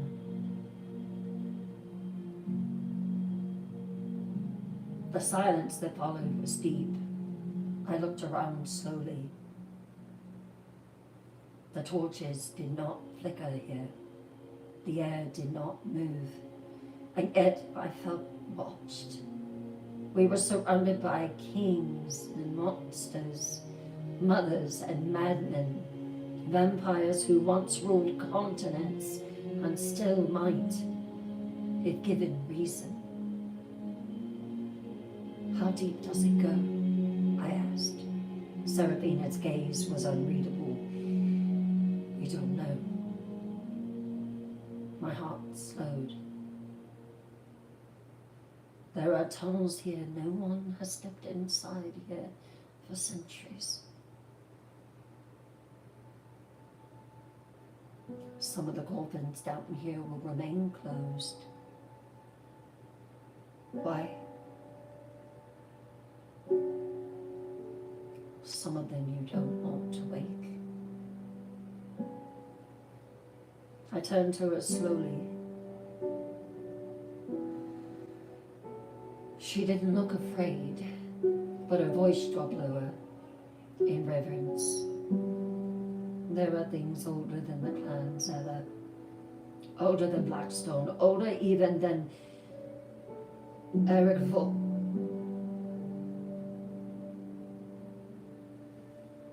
She stopped. The torches hissed softly, and in the deepest part of the tunnel, I swore I heard something move. I didn't ask to go farther, and Serafina didn't offer.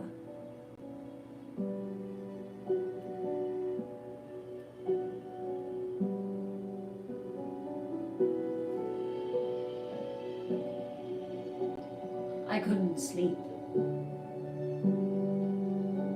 I got up and left my coffin. I walked outside and once again glanced up at the moon.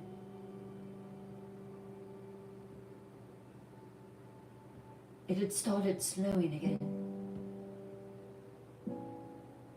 I had stepped out into the garden courtyard just after twilight, needing air, needing silence, needing to breathe. The sky above was a violet bruise, the crimson moon barely visible through the curtain of white, falling like ash. And there she stood, alone, in the snow. No cloak, no gloves.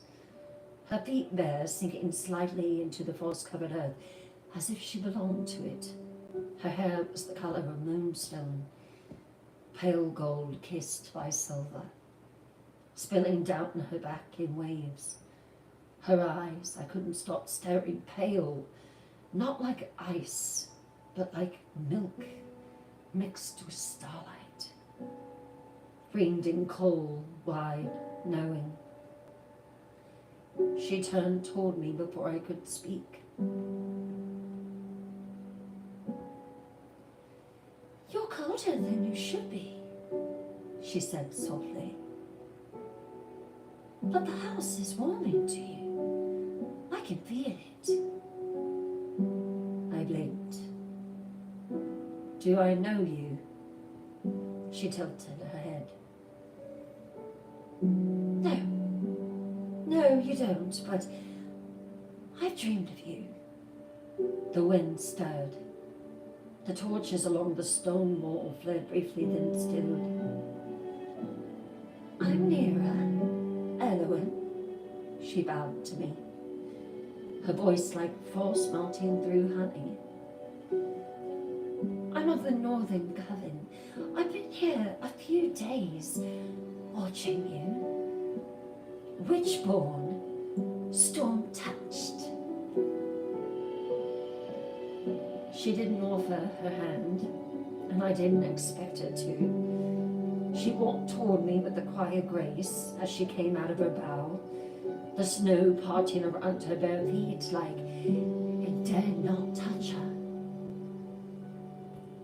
You shouldn't be alone out here. Neither should you.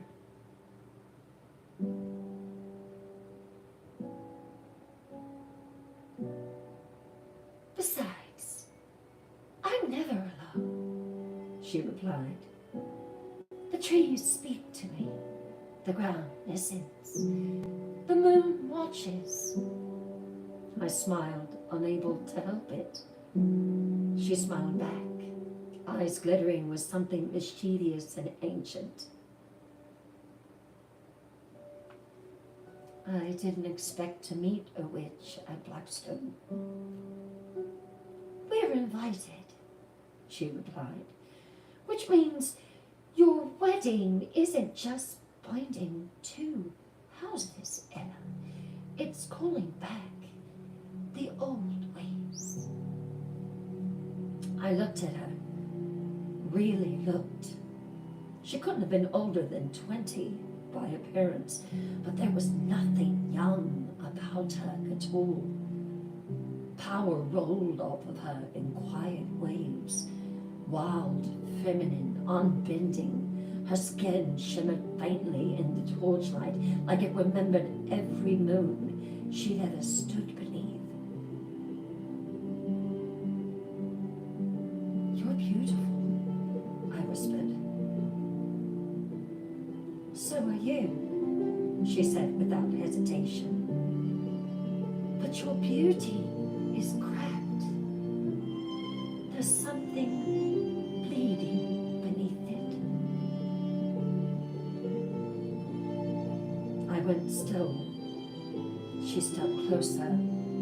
Her voice dropped.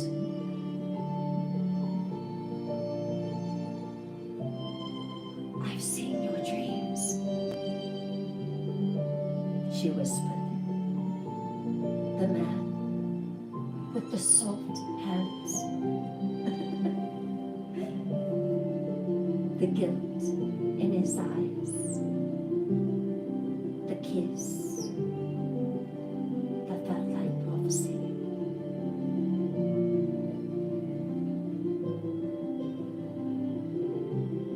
My heart ached.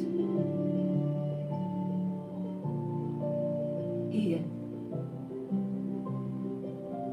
I said, barely audible. She nodded once. Your heart has already chosen him, Bella. The rest of you's just catching up. I shivered. I don't know what I'm doing. Nera reached out and took my hand, warm despite the cold. Unfortunately, you're standing between bloodlines. They want to burn each other. You're marrying a man who doesn't know the meaning of devotion. And the one who does has vanished to keep you safe. She squeezed gently. You're doing just fine. You have me now. A beat of silence passed. Then her expression darkened. She glanced up at the moon.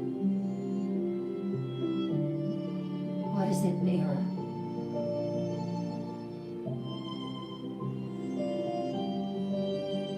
But something is coming. I looked at her. What? I feel it. And the roots and the air.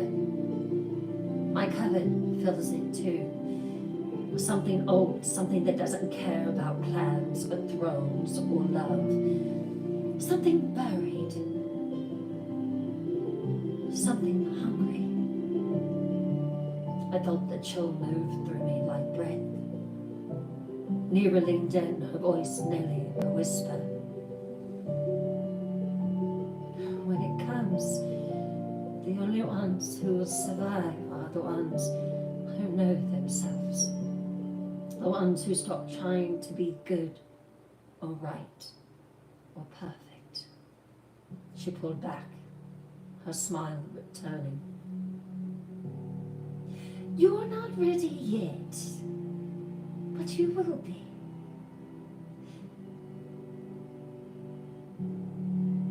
Then she let go of my hand and turned back to the snow, her hair catching the torchlight like spun silver flame. Where are you going? I asked. She looked over her shoulder.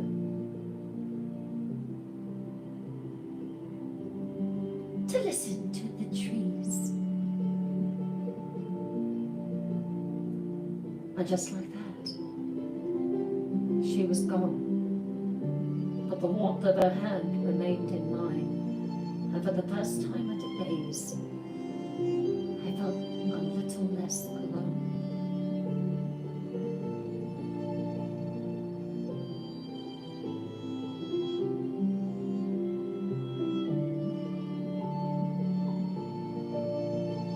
After Mira vanished into the snow like a whisper returned to the wind, I returned to my chamber. I felt like I had made a friend. I did not sleep. The manor was too still. Not the peaceful kind, the kind that vibrates beneath your skin.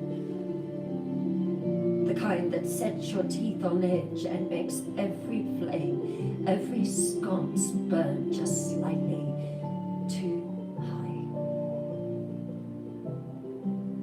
The snow tapped at the windows, blood red, steady and soft, but I could not hear it over the pounding in my ears. My body was calm, my mind quiet, but my blood, it was screaming.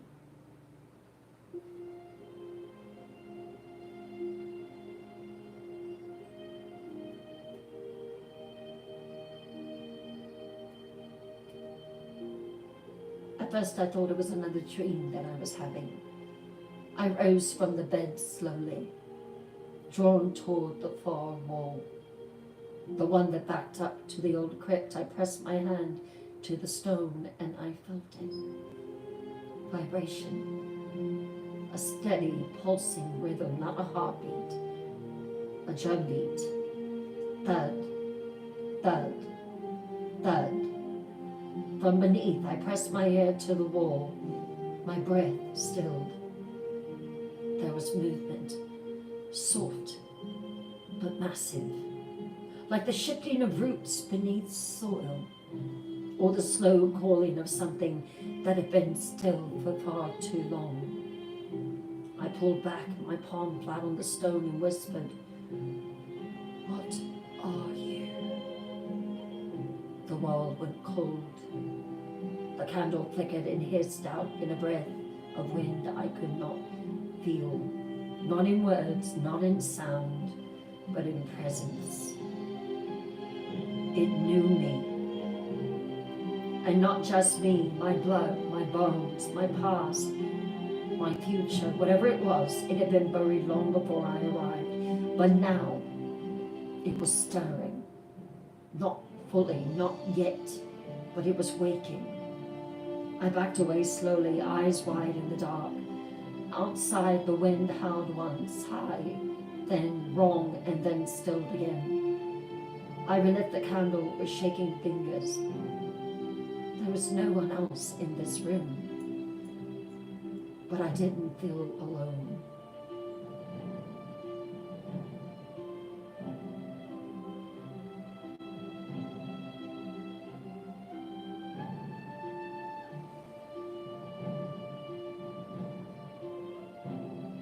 We all sat around the table. The clans whispered in corners, in shadows. The announcement came during supper.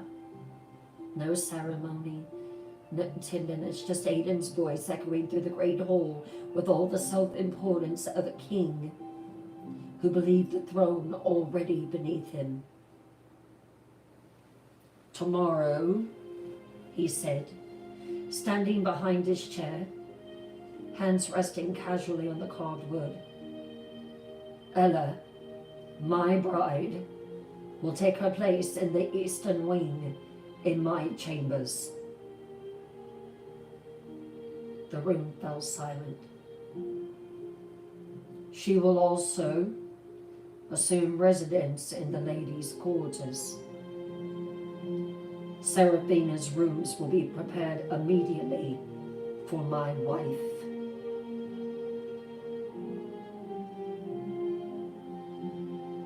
I stilled. Across the table, I looked at Seraphina. She did not blink, but I saw it. The tiniest shift in her shoulders, the stilling of her breath. She said nothing. Neither did anyone else. Aiden sat, smoothed his napkin across his lap, and continued as if he'd merely rearranged the menu. He glared at me, daring me to contest him. I didn't speak then, not in front of them, but the rage called in my chest like smoke in a bell jar.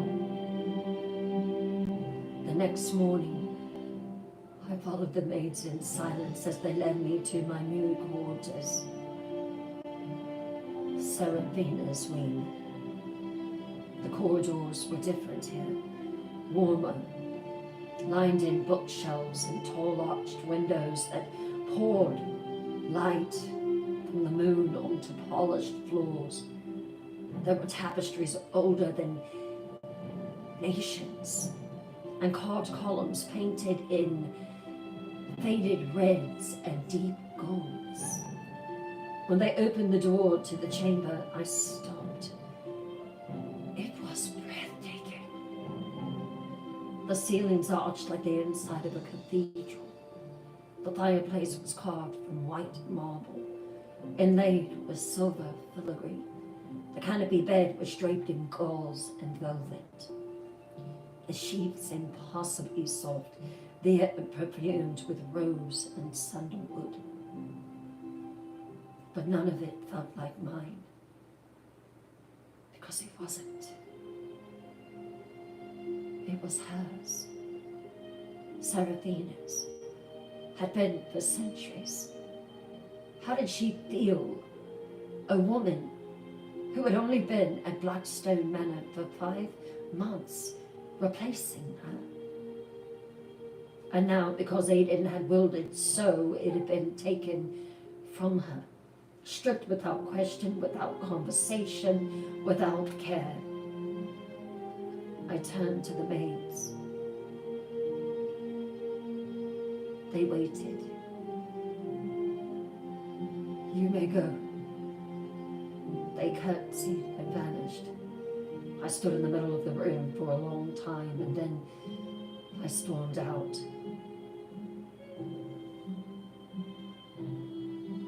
I found Aiden in the gallery, alone, staring at the snow-covered grounds, one hand resting slightly on the hilt of a sword mounted on the wall. He didn't turn when I approached. You had no right to do what you did. In front of them? Still, he didn't turn. It's tradition. Ella, the lady of the manor, takes the east wing. You had no right to command Seraphina like she was no more than a servant. At that he turned. His face was calm, unbothered. I don't care if she understands. She's had her reign. It's time to pass the torch. I stepped toward him, fury brewing low and dangerous.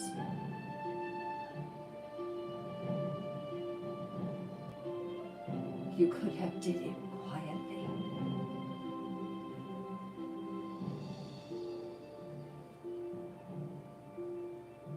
She was the Lady of Blackstone, and now she is not.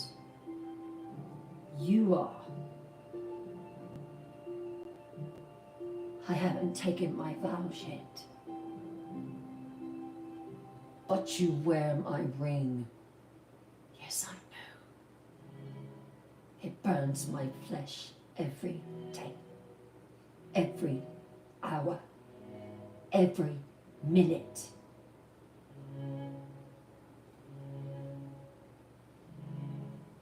He stared at me, cold, composed. You're letting sentiment cloud your judgment, Ella. His jaw tightened.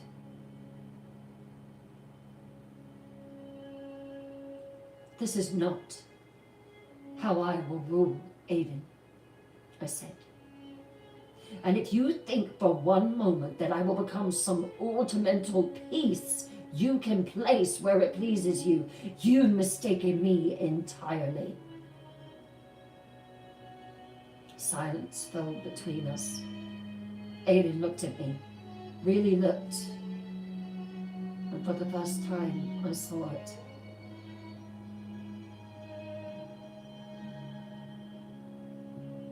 He was worried.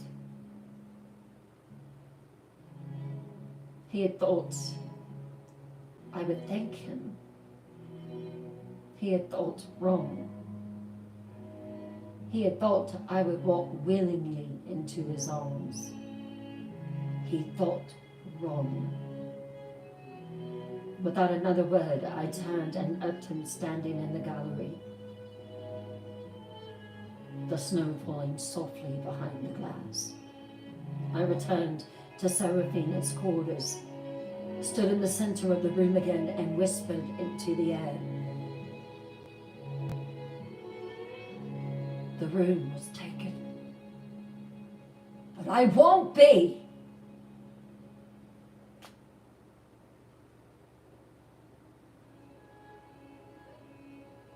The wedding approached, faster and faster.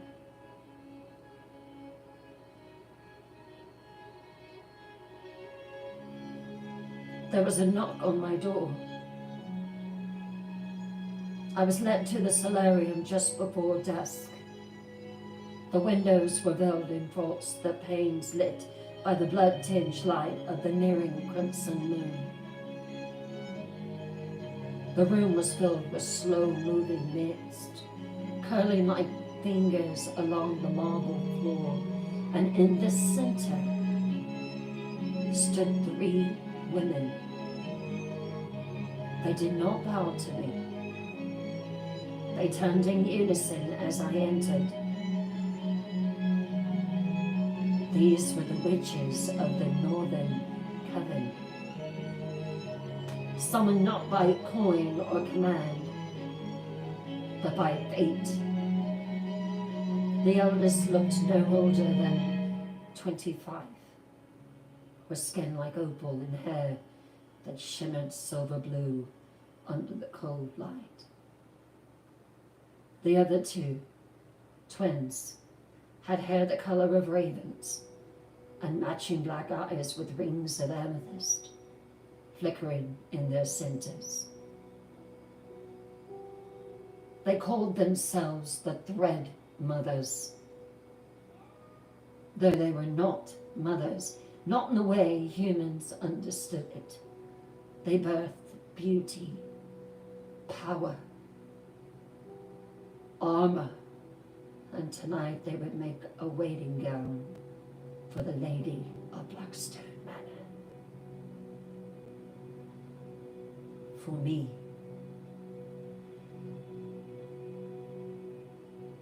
You will not wear silk spun by men, the eldest said. You will wear the will of the house. They circled me. They did not measure me, they circled me in silence. And then, without touching me, not one finger, they began from thin air. The fabric unfolds. A whisper of shadow-spun silk. Light as breath and darker than the night sky.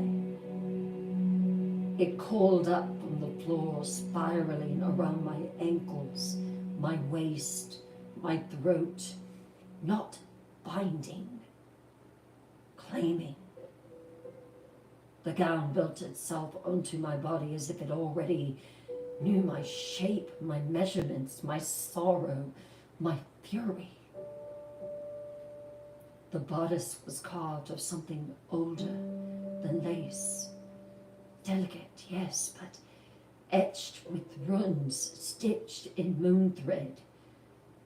Glimmering silver only when caught at the perfect angle. Across the chest, a crown of thorns, stitched in soft obsidian, just visible when the firelight kissed it. The sleeves were long and sheer, made of a woven storm. Tiny white thorns, real thorns, lined the cuffs, sharp enough to prick any hand that touched me without permission. The skirt, gods, the skirt, flowed like smoke and spilled like oil. Midnight black, layered in silks and whisperlight netting that shimmered between violet and red. When I moved, it shifted like water, like blood. Embroidered at the hem, so faint I almost didn't know that it existed, was a wolf running through fire, a seagull, not of Aiden's house, but mine. As they worked, the mist in the room pulsed. The moonlight outside deepened. They whispered spells in a language I didn't know. One laced the neckline with protection. Another kissed the hem with defiance. The third, her fingers glowing faintly violet, brushed the place where my heart beat slowly in my chest. She whispered, "Let him look upon you and know that he will never own you." And just like that, the gown sold itself. No zippers, no laces. It knew when it was done. They stepped back in silence. The firelight flickered in their eyes, and I stood in the center of the solarium, not as a bride, not as a possession, but as a storm wrapped in moon thread and wrath.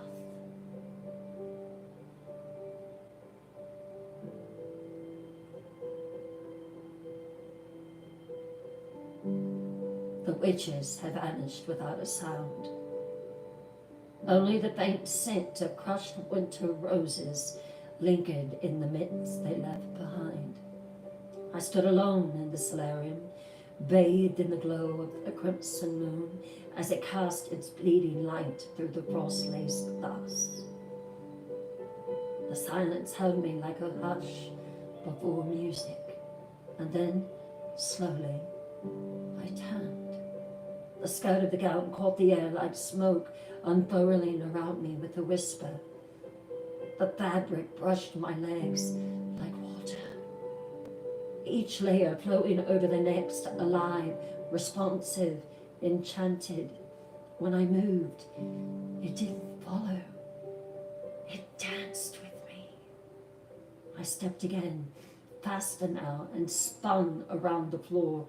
The bodice held firm, strong and seamless, and the skirt flared wide, catching the low firelight and scattering it like embers. The hem shimmered violet, obsidian, crimson. The embroidered wolf near my feet seemed to race as I turned. I twirled once more, and I laughed. It startled even me. I laughed the way I hadn't since Ian's hand last brushed mine. Light, bright, free. The kind that shakes the walls a little, that dares the shadows to stay away just one night longer. The gown laughed with me. Every time I spun, the train lifted like wings, the silk hissing and sighing with the light. I raised my arms and let myself lean back, just slightly, the starlight catching in my hair, my feet bare on the marble. And for one fleeting moment, I was no bride, no heir, no prophecy. I was Ella, the young girl who used to go out to the fields and twirl, smiling, spinning, a girl wrapped in the stormlight of her own becoming.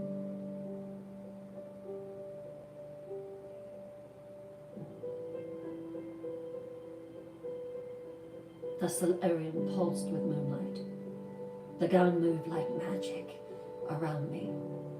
A wild living thing, layers of shadow and silk, glimmering silver runes and blood-red threads dancing with each twirl.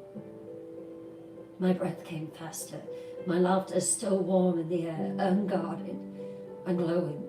I twirled again, arms lifted, hair loose, the sound of my own joy echoing faintly off the glass. One more spin, and then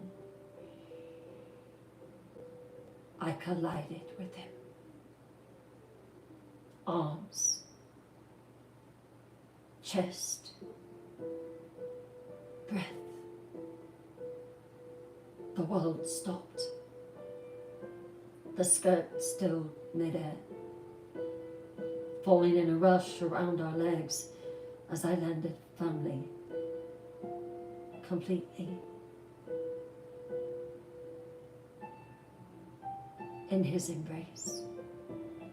My hands pressed against the chest I knew before I even dared to look up. His heart thundered beneath my palms. My breath caught. And then I looked into his eyes.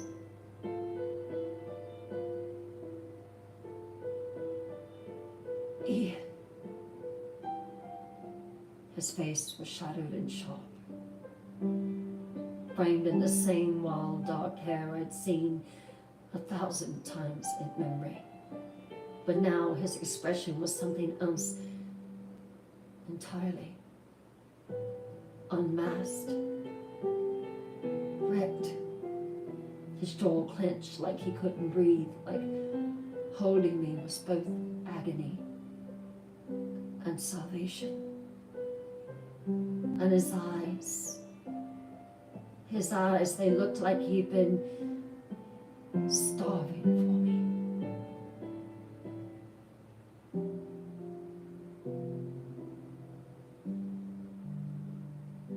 Ella, he whispered my name, like a prayer, like a wound that had finally stopped bleeding. I couldn't speak.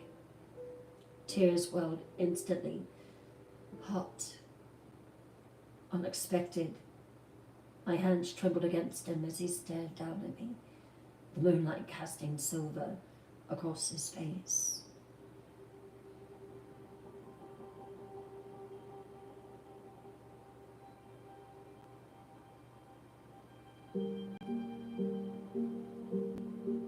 Two strong hands gripped my waist. Familiar, wrong, right.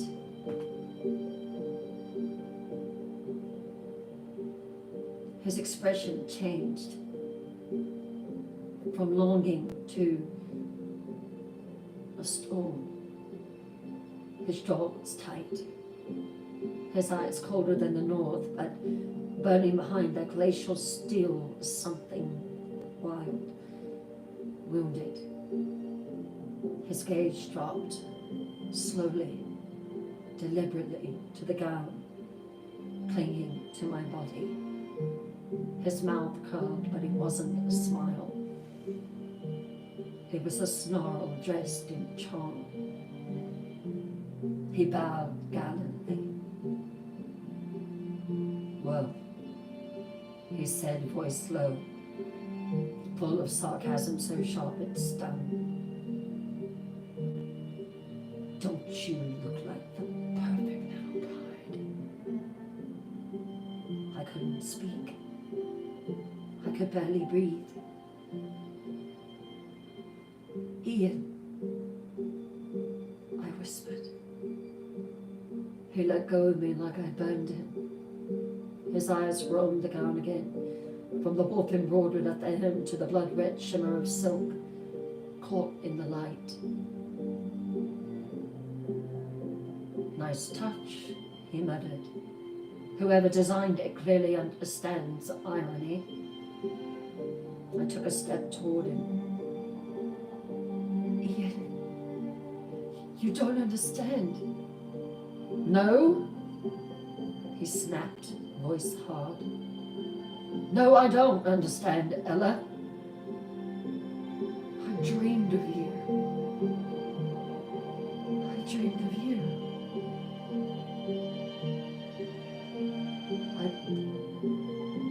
I thought." His eyes,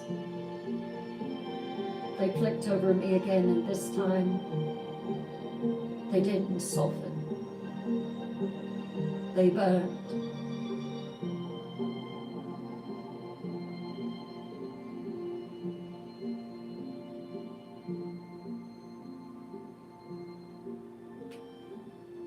We kissed, Ella. We were in each other's arms. And then he arrives, and now you're wearing his house, you're wearing his name, you're wearing his ring. I flinched.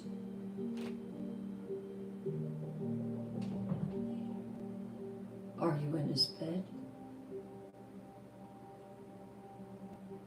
No, I'm not in his bed.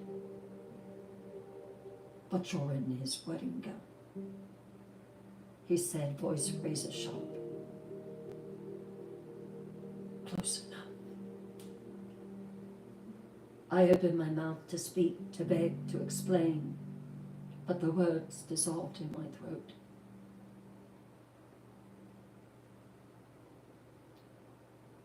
A look into Ian's eyes I had never seen before. Cold, resolute.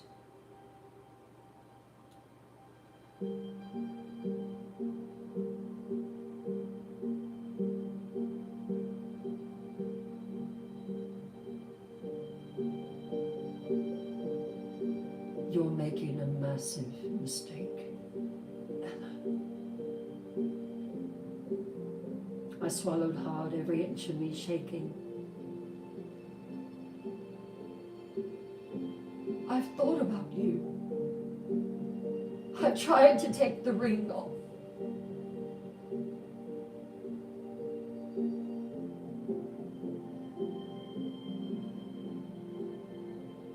I've thought about you. I dreamed of you, Ian. I hated you. When you did what you did, when you turned me,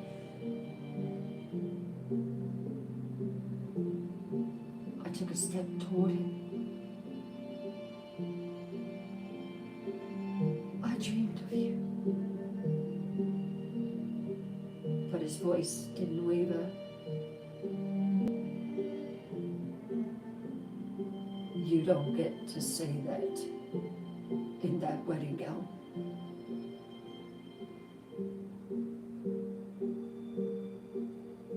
I stepped forward again, breathless, desperate. Please, just but he was already turning. He stopped toward the solarium doors, his boots echoing off the marble like gunshots. The war drums, the silks of my gown whispered in the silence behind him, but I didn't move. I couldn't, because his words still hung in the air. His back was to me when he spoke again, quiet but clear. I hope he breaks you, like you broke me.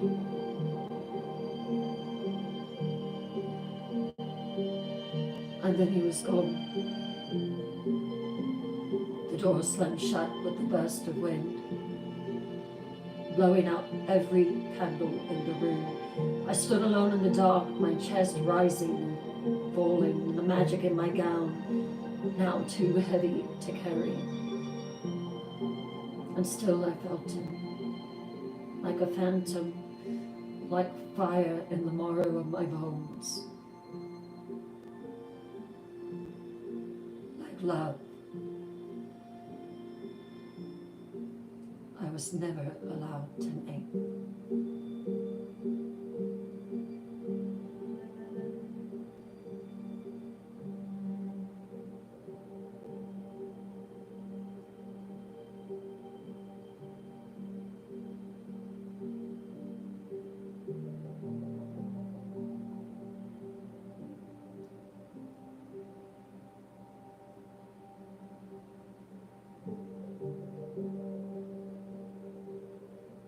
I stood there, alone, or so I thought, still breathless from Ian's words, still trembling from the way he vanished into the silence like a wound reopened. The air was heavy, the silence too sharp, the shadows too still. And then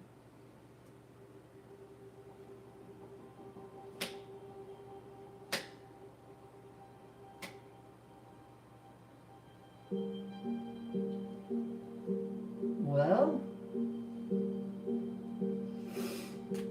what a riveting performance that was. I turned. Aiden. He stepped out from the farthest edge of the room where the archway met shadow. He moved like smoke, slow and smug, and I knew instantly he'd been there the entire time.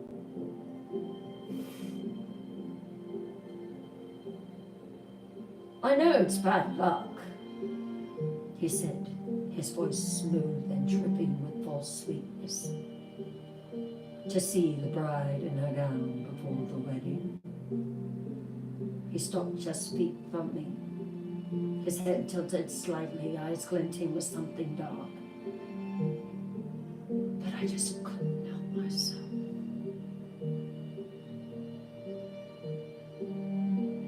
His gaze trailed down the length of my body, lingering on the sway of silk, the shimmer of spellwork stitched into the seams. Look how ravishing you are, Emma, he murmured. This gown was made for you, my moonflower. I didn't move, I didn't speak. My heart beats once hard, and then his expression shifted. Softness gone, smile gone. He examined his fingers and looked up at the crimson moon shining through the windows.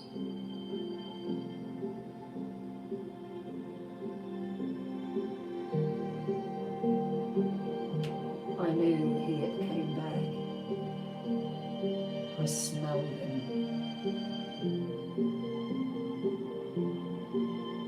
The room seemed to tighten.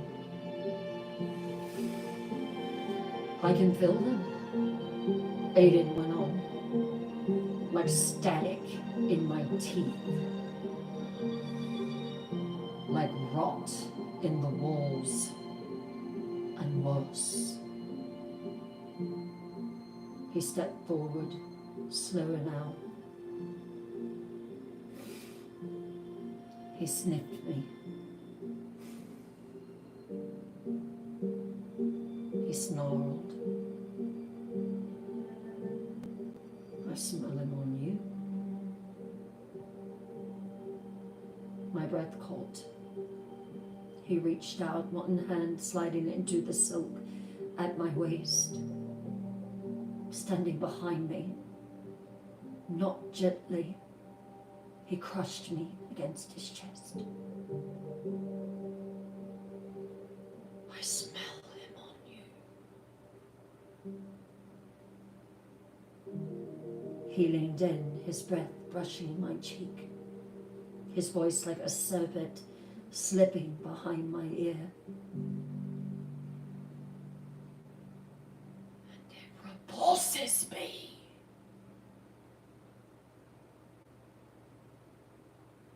I stiffened, but he didn't stop.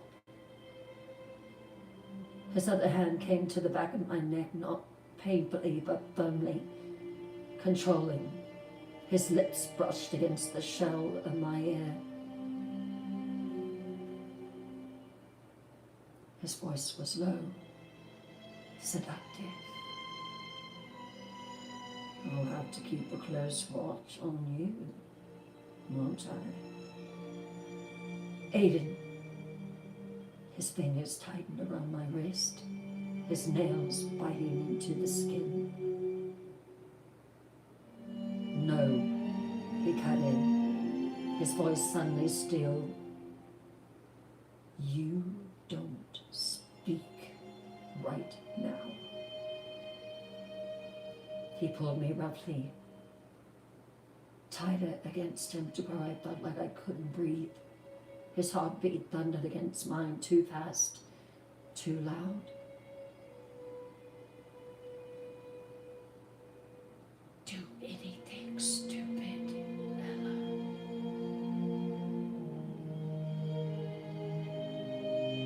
And I will end him.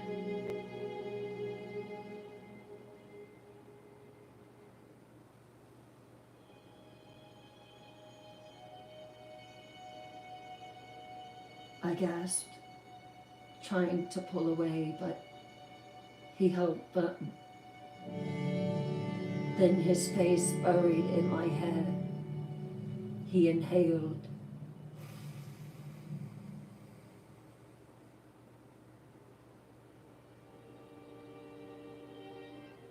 I hate the smell of him on my bride.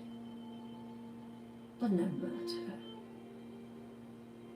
He lowered his mouth to my ear again, and this time his voice dropped into something darker, viler.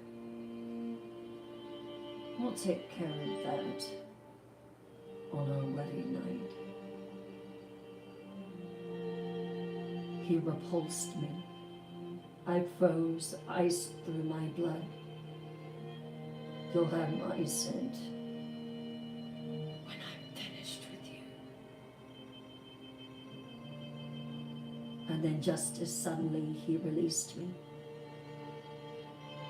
He shoved me forward, hard enough to warn me. I stumbled, catching myself on the velvet chair near the window.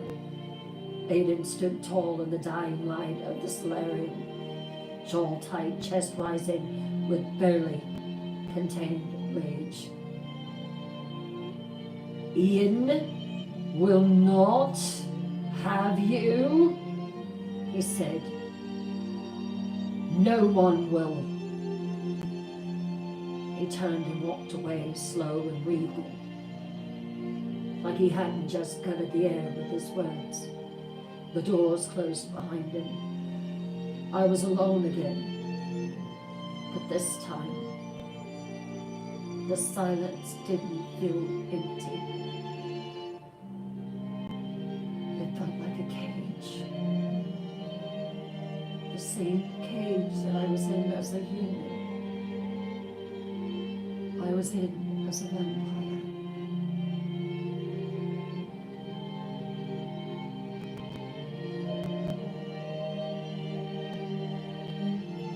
I ran. I didn't think. I didn't stop. I ran.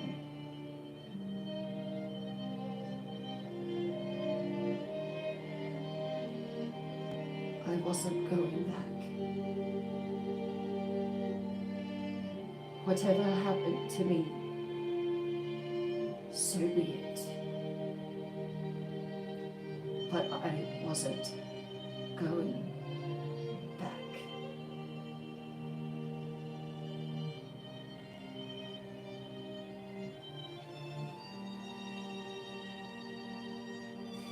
We will end Blood in the Snow there.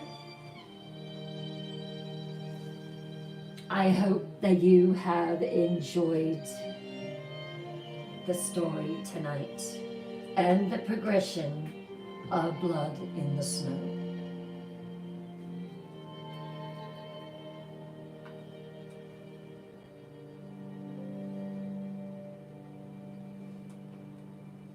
What are you thinking? Did tonight surprise you?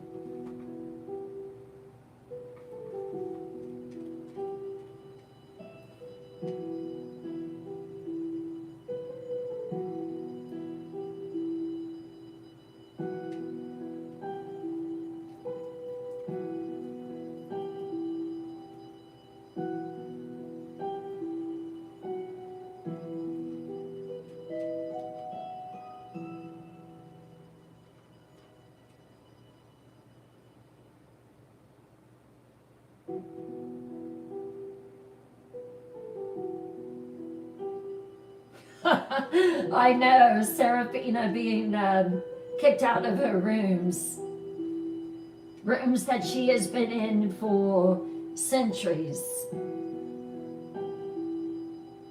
So glad you're liking it, Melinda.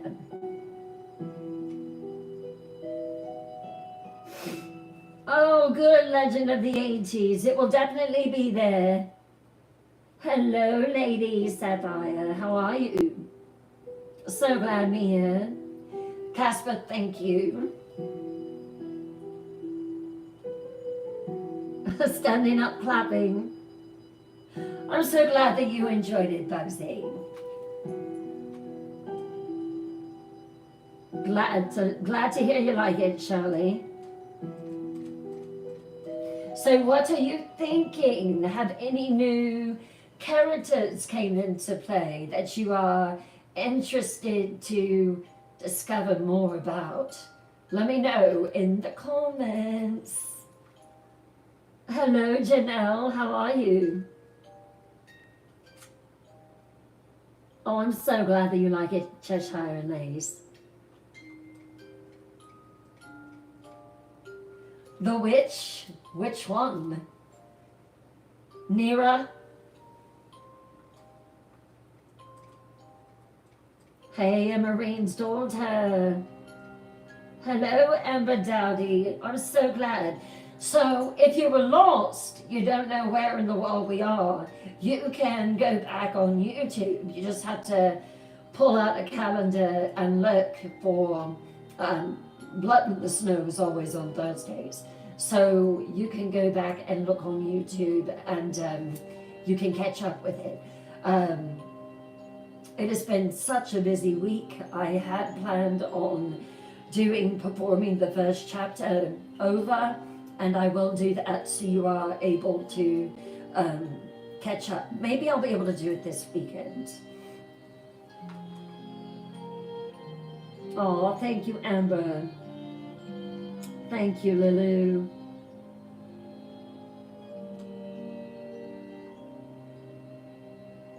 Yeah, Nira. She's gonna be interesting.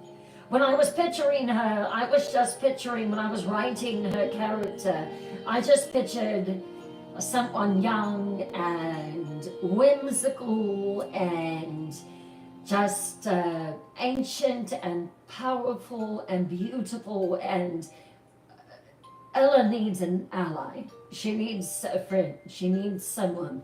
She has Nina, her owl, but she needs someone to to be there for her.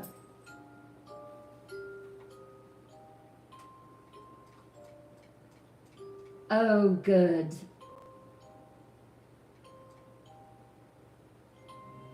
$300K. Thank you so much. That is amazing. Aw, well, who knows, Lulu? Maybe one day it will be a movie.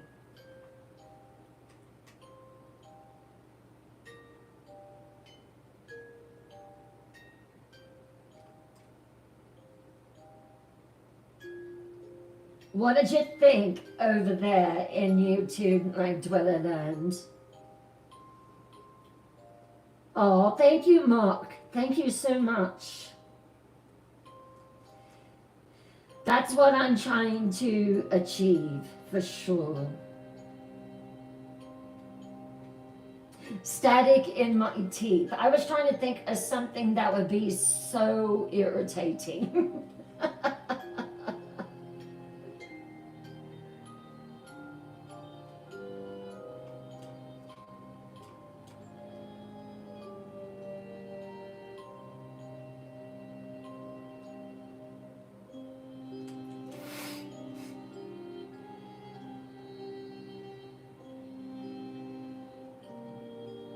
She does. Citrine is just, she is a nuisance, but in the most wonderful way.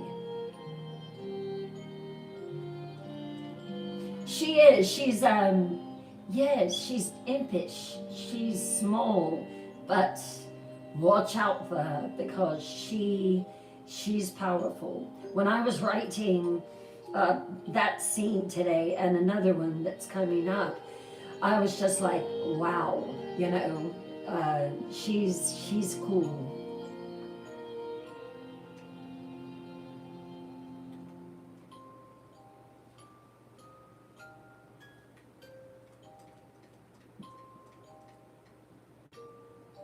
You're most welcome.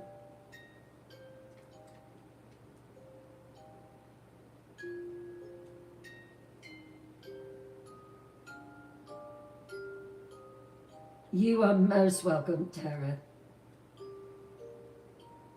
Thank you, Terry.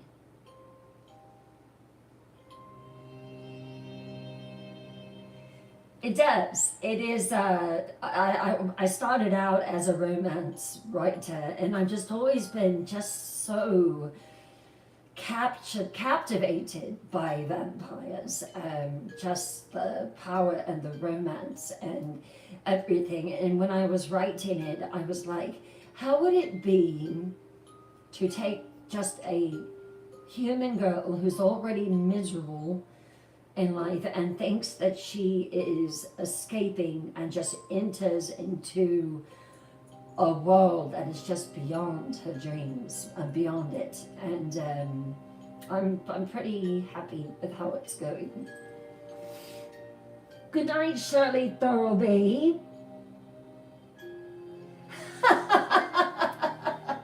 That's it. I'm Ella. Oh, thank you.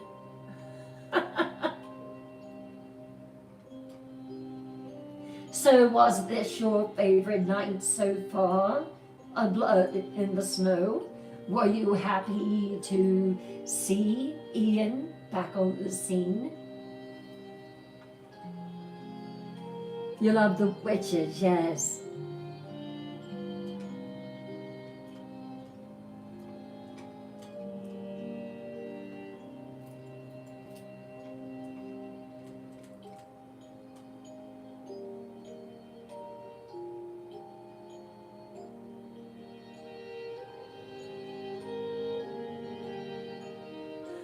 Oh, there were some of you who didn't see the gown. Hold on.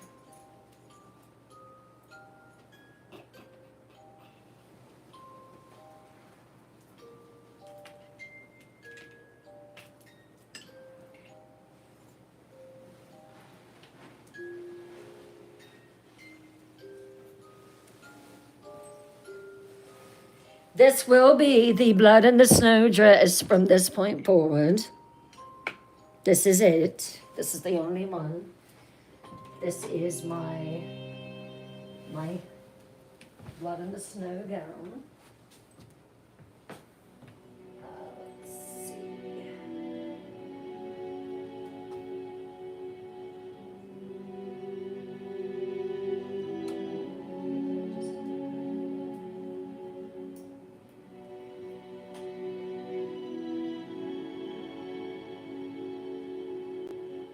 Oh, now it wants to say perfectly. Imagine that. All right. Here we go.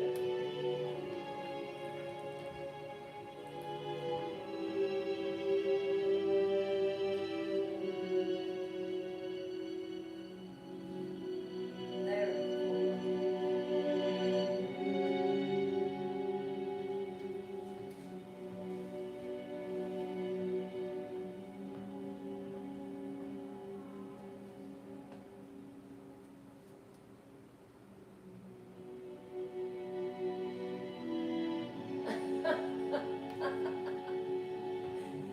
Let me show you again.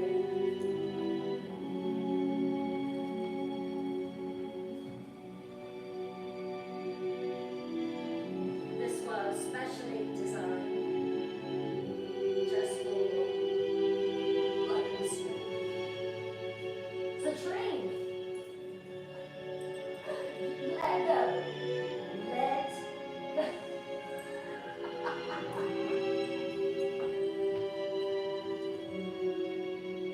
Little lady, you are something else.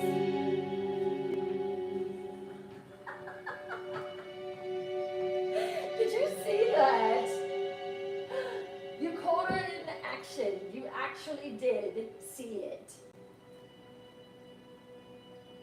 From up the stairs.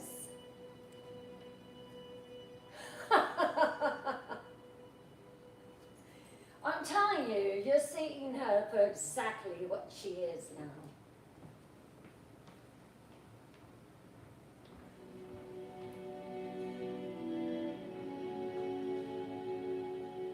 So that is the gown.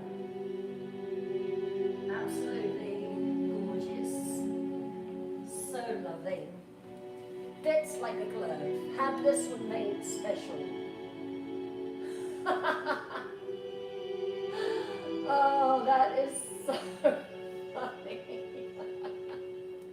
Let me get the other iPad. Hold on one second, you two night dwellers. I'm grabbing you.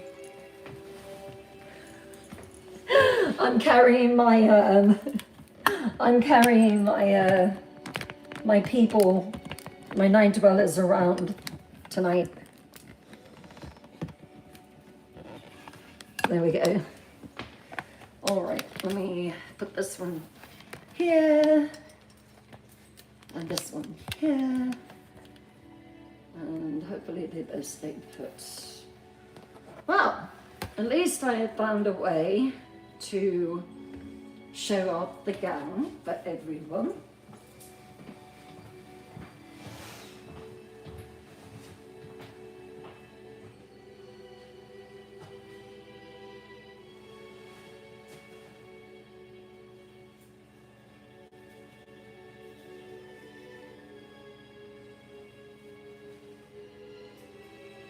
I don't know if you're able to see the details on this, but the details are just absolutely exquisite.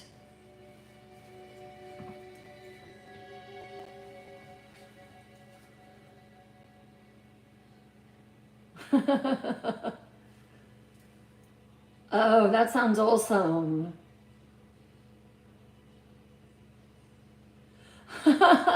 I told you, Harper's Happenings. I told you.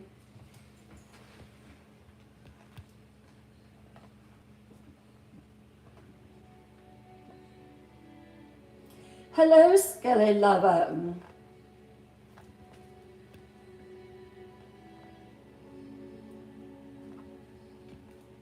Oh, I'm sorry your son's sick. Trade positive.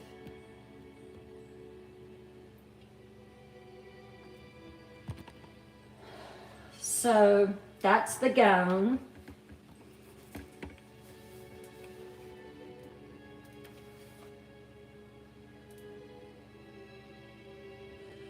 Oh, her wedding gown has to be something just undescribable. I wanted something that was magic, you know? Something that was definite. Uh-oh. Sorry to make everybody dizzy in YouTube land. Hold on. Hold. Hold the horses. There we go. Hold on. I'm not done.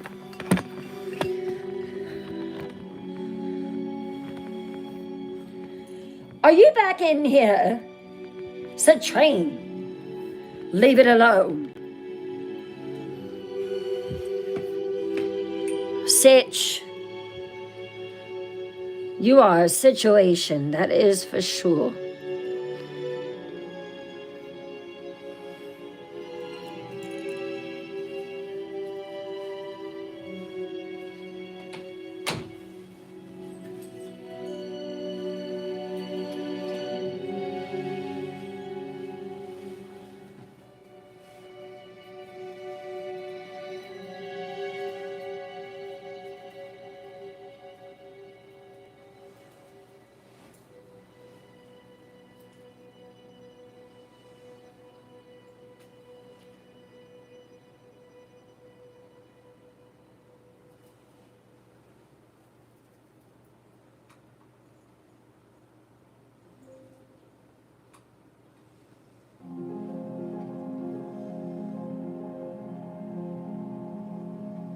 Yes, Melanie, this is Blackstone. So you're fine? Oh my God, I love that music. Did you hear that one tonight? It is so magical. It is just off the chain magical. I just absolutely love it.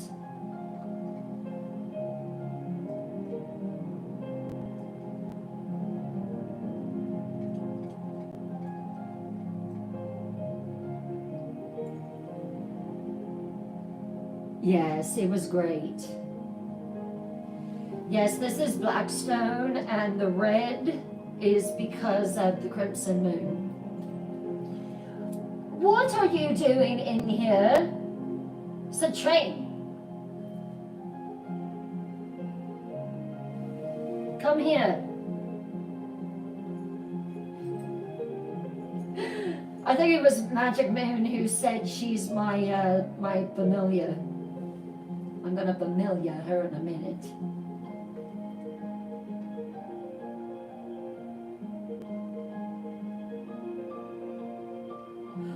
The clans.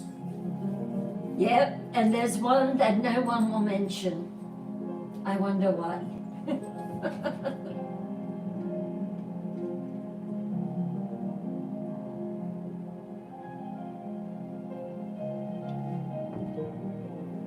Oh, now you want out? Does anyone want a ginger cat? What are you doing? Oh, that's your brother. No, I don't want him in here. Then there will be total pandemonium.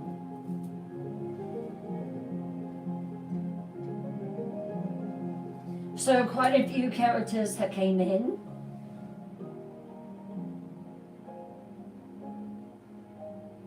Oh, you like that? Yeah. The underground crypt that stretches forever.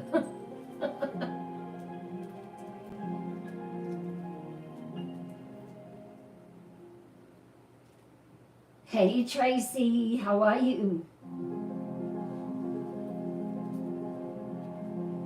The fan is blowing my hair everywhere.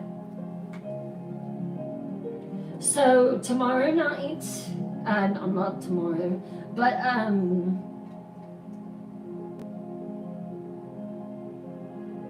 they are roses, Sherry. Yes, so I had this specially made. This one and another one, which you will probably see tomorrow night. I actually love the design. I told them that I needed something that was regal, something that would fit. I had to give measurements and everything. It fits just like a glove, just like a glove. The only thing was when I received the package and I opened the gown, they had not laced it. So the corset had to be done by me, and it was hard, especially with these. Very, Sherry, very much.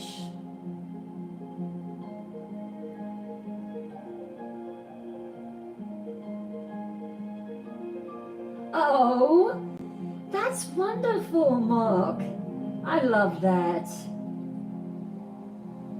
Some little ducklings.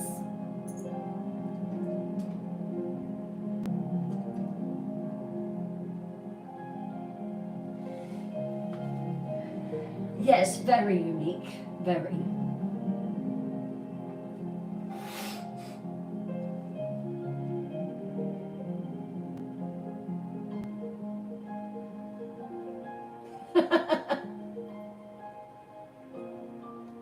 Oh, you want ginger grandbabies, Ruby? Your husband is a ginger, so is mine. So I hope that you are sensing the magic and the mystery and the suspense and the romance and everything. I hope you're feeling it in every pore of your body.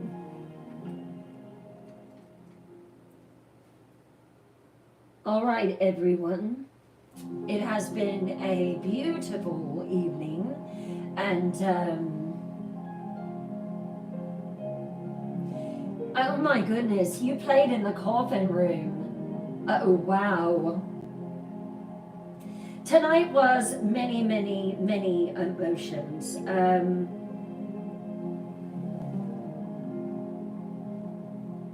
Aww.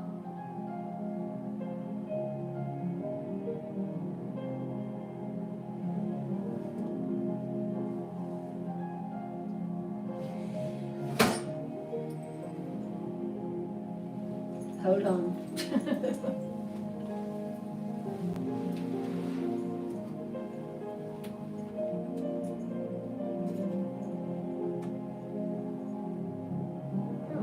I don't know what that was. Something fell, but I don't know what.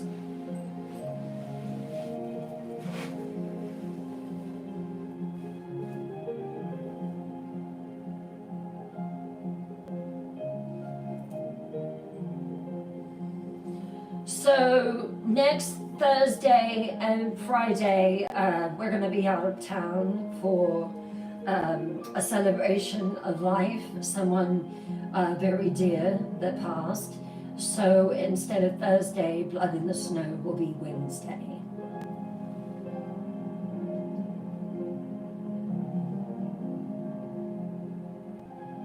You're most welcome, Lulu. Most welcome.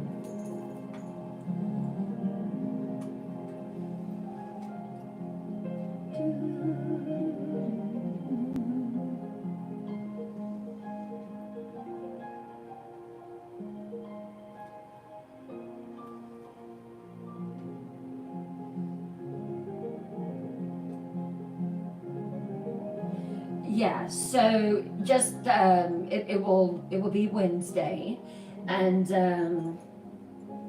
I mean honestly, I think Fiction Night is probably like one of my favorites for sure.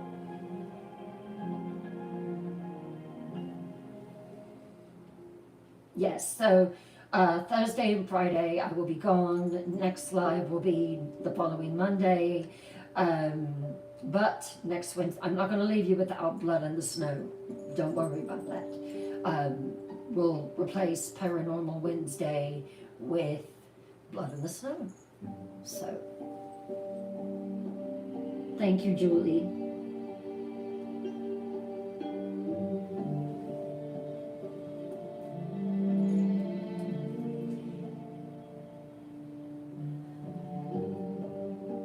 Thank you, Ashley. Yeah, so we'll be leaving next Thursday afternoon. So what it is my husband was All-American in college football, and he had a coach who really took him under his wing, and his wife was just like a second mother to him, and she passed. I believe it was of cancer. And so they're having a huge celebration of life for her, and I want to, he wants to be there for his coach.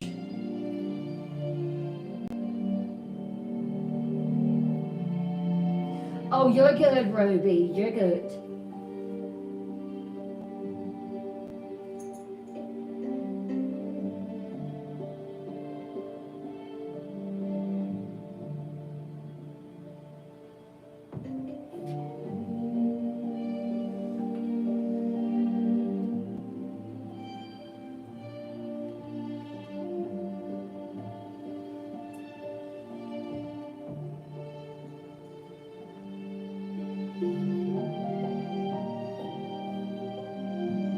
Good night, Casper. Yep, that's why he's called Coach Lance.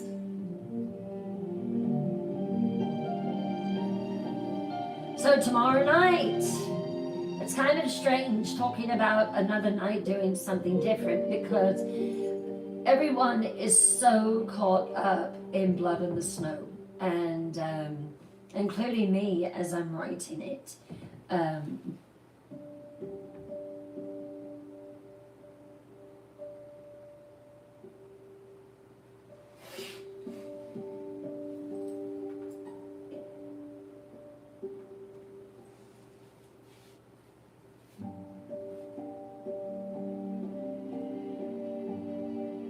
Oh, thank you, Christina. Thank you so much. What a lovely compliment.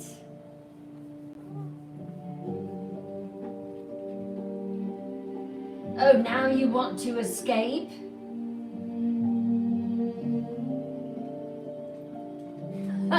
That is so funny.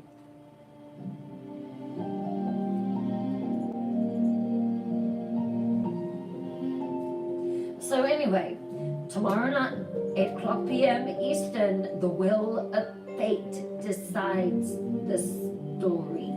So,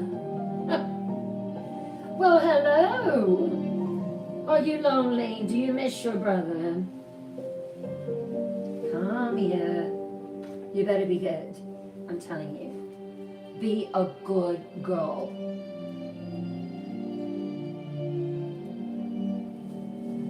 My fur baby.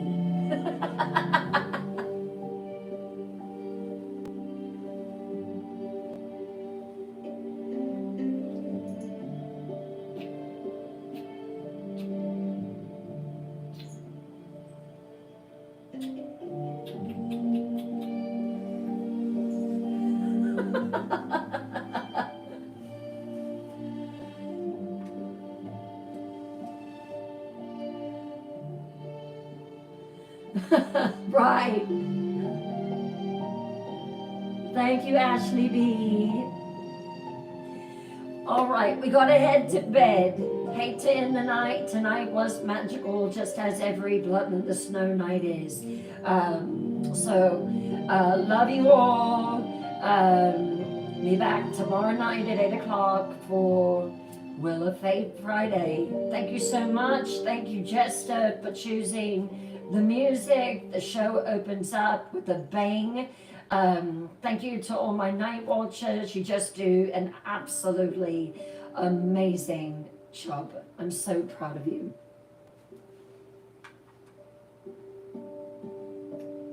Hello, Rare Pearl. Oh, I love your name. You are most welcome.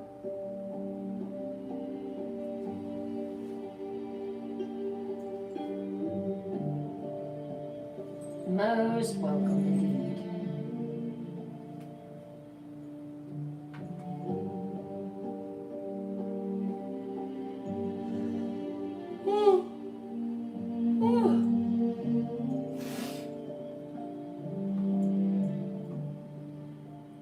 So sorry.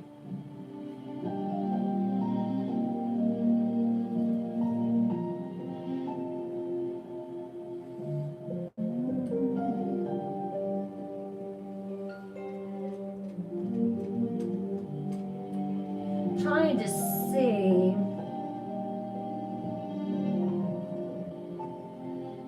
I see top viewers. I was going to see if I could thank.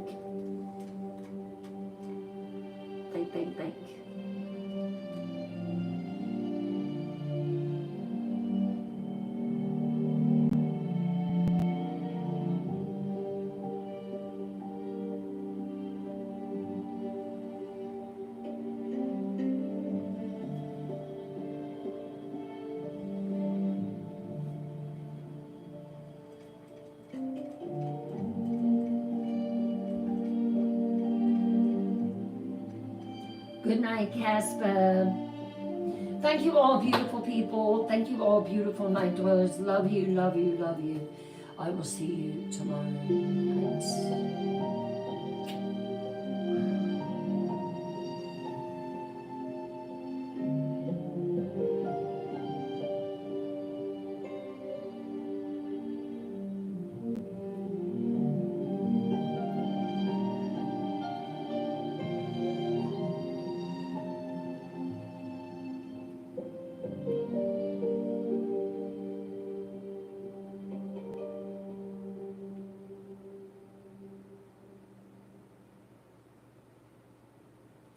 Oh, that's so sweet.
All right. Oh, sorry. I didn't mean to do that. Come on. Come on. Let's go.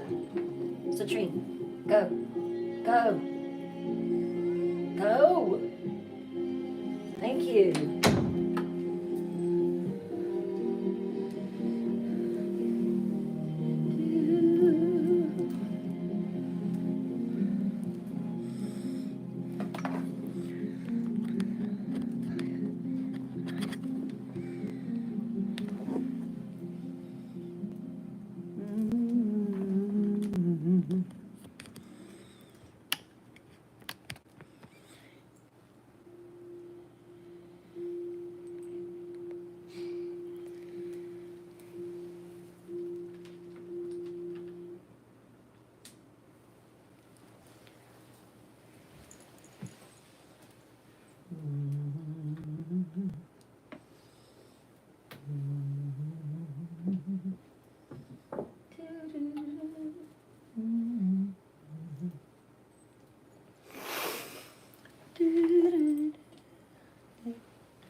Now I want to play music for everyone.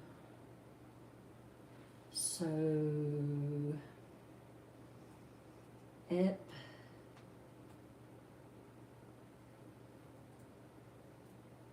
epidemic sound. There we go. Epidemic sound. We use cookies. Accept. Log in. Google.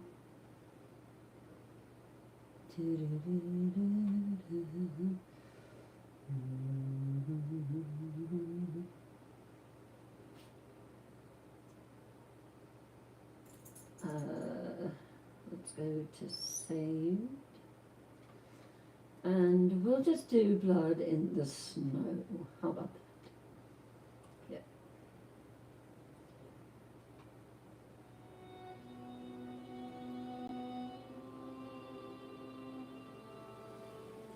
Here we go.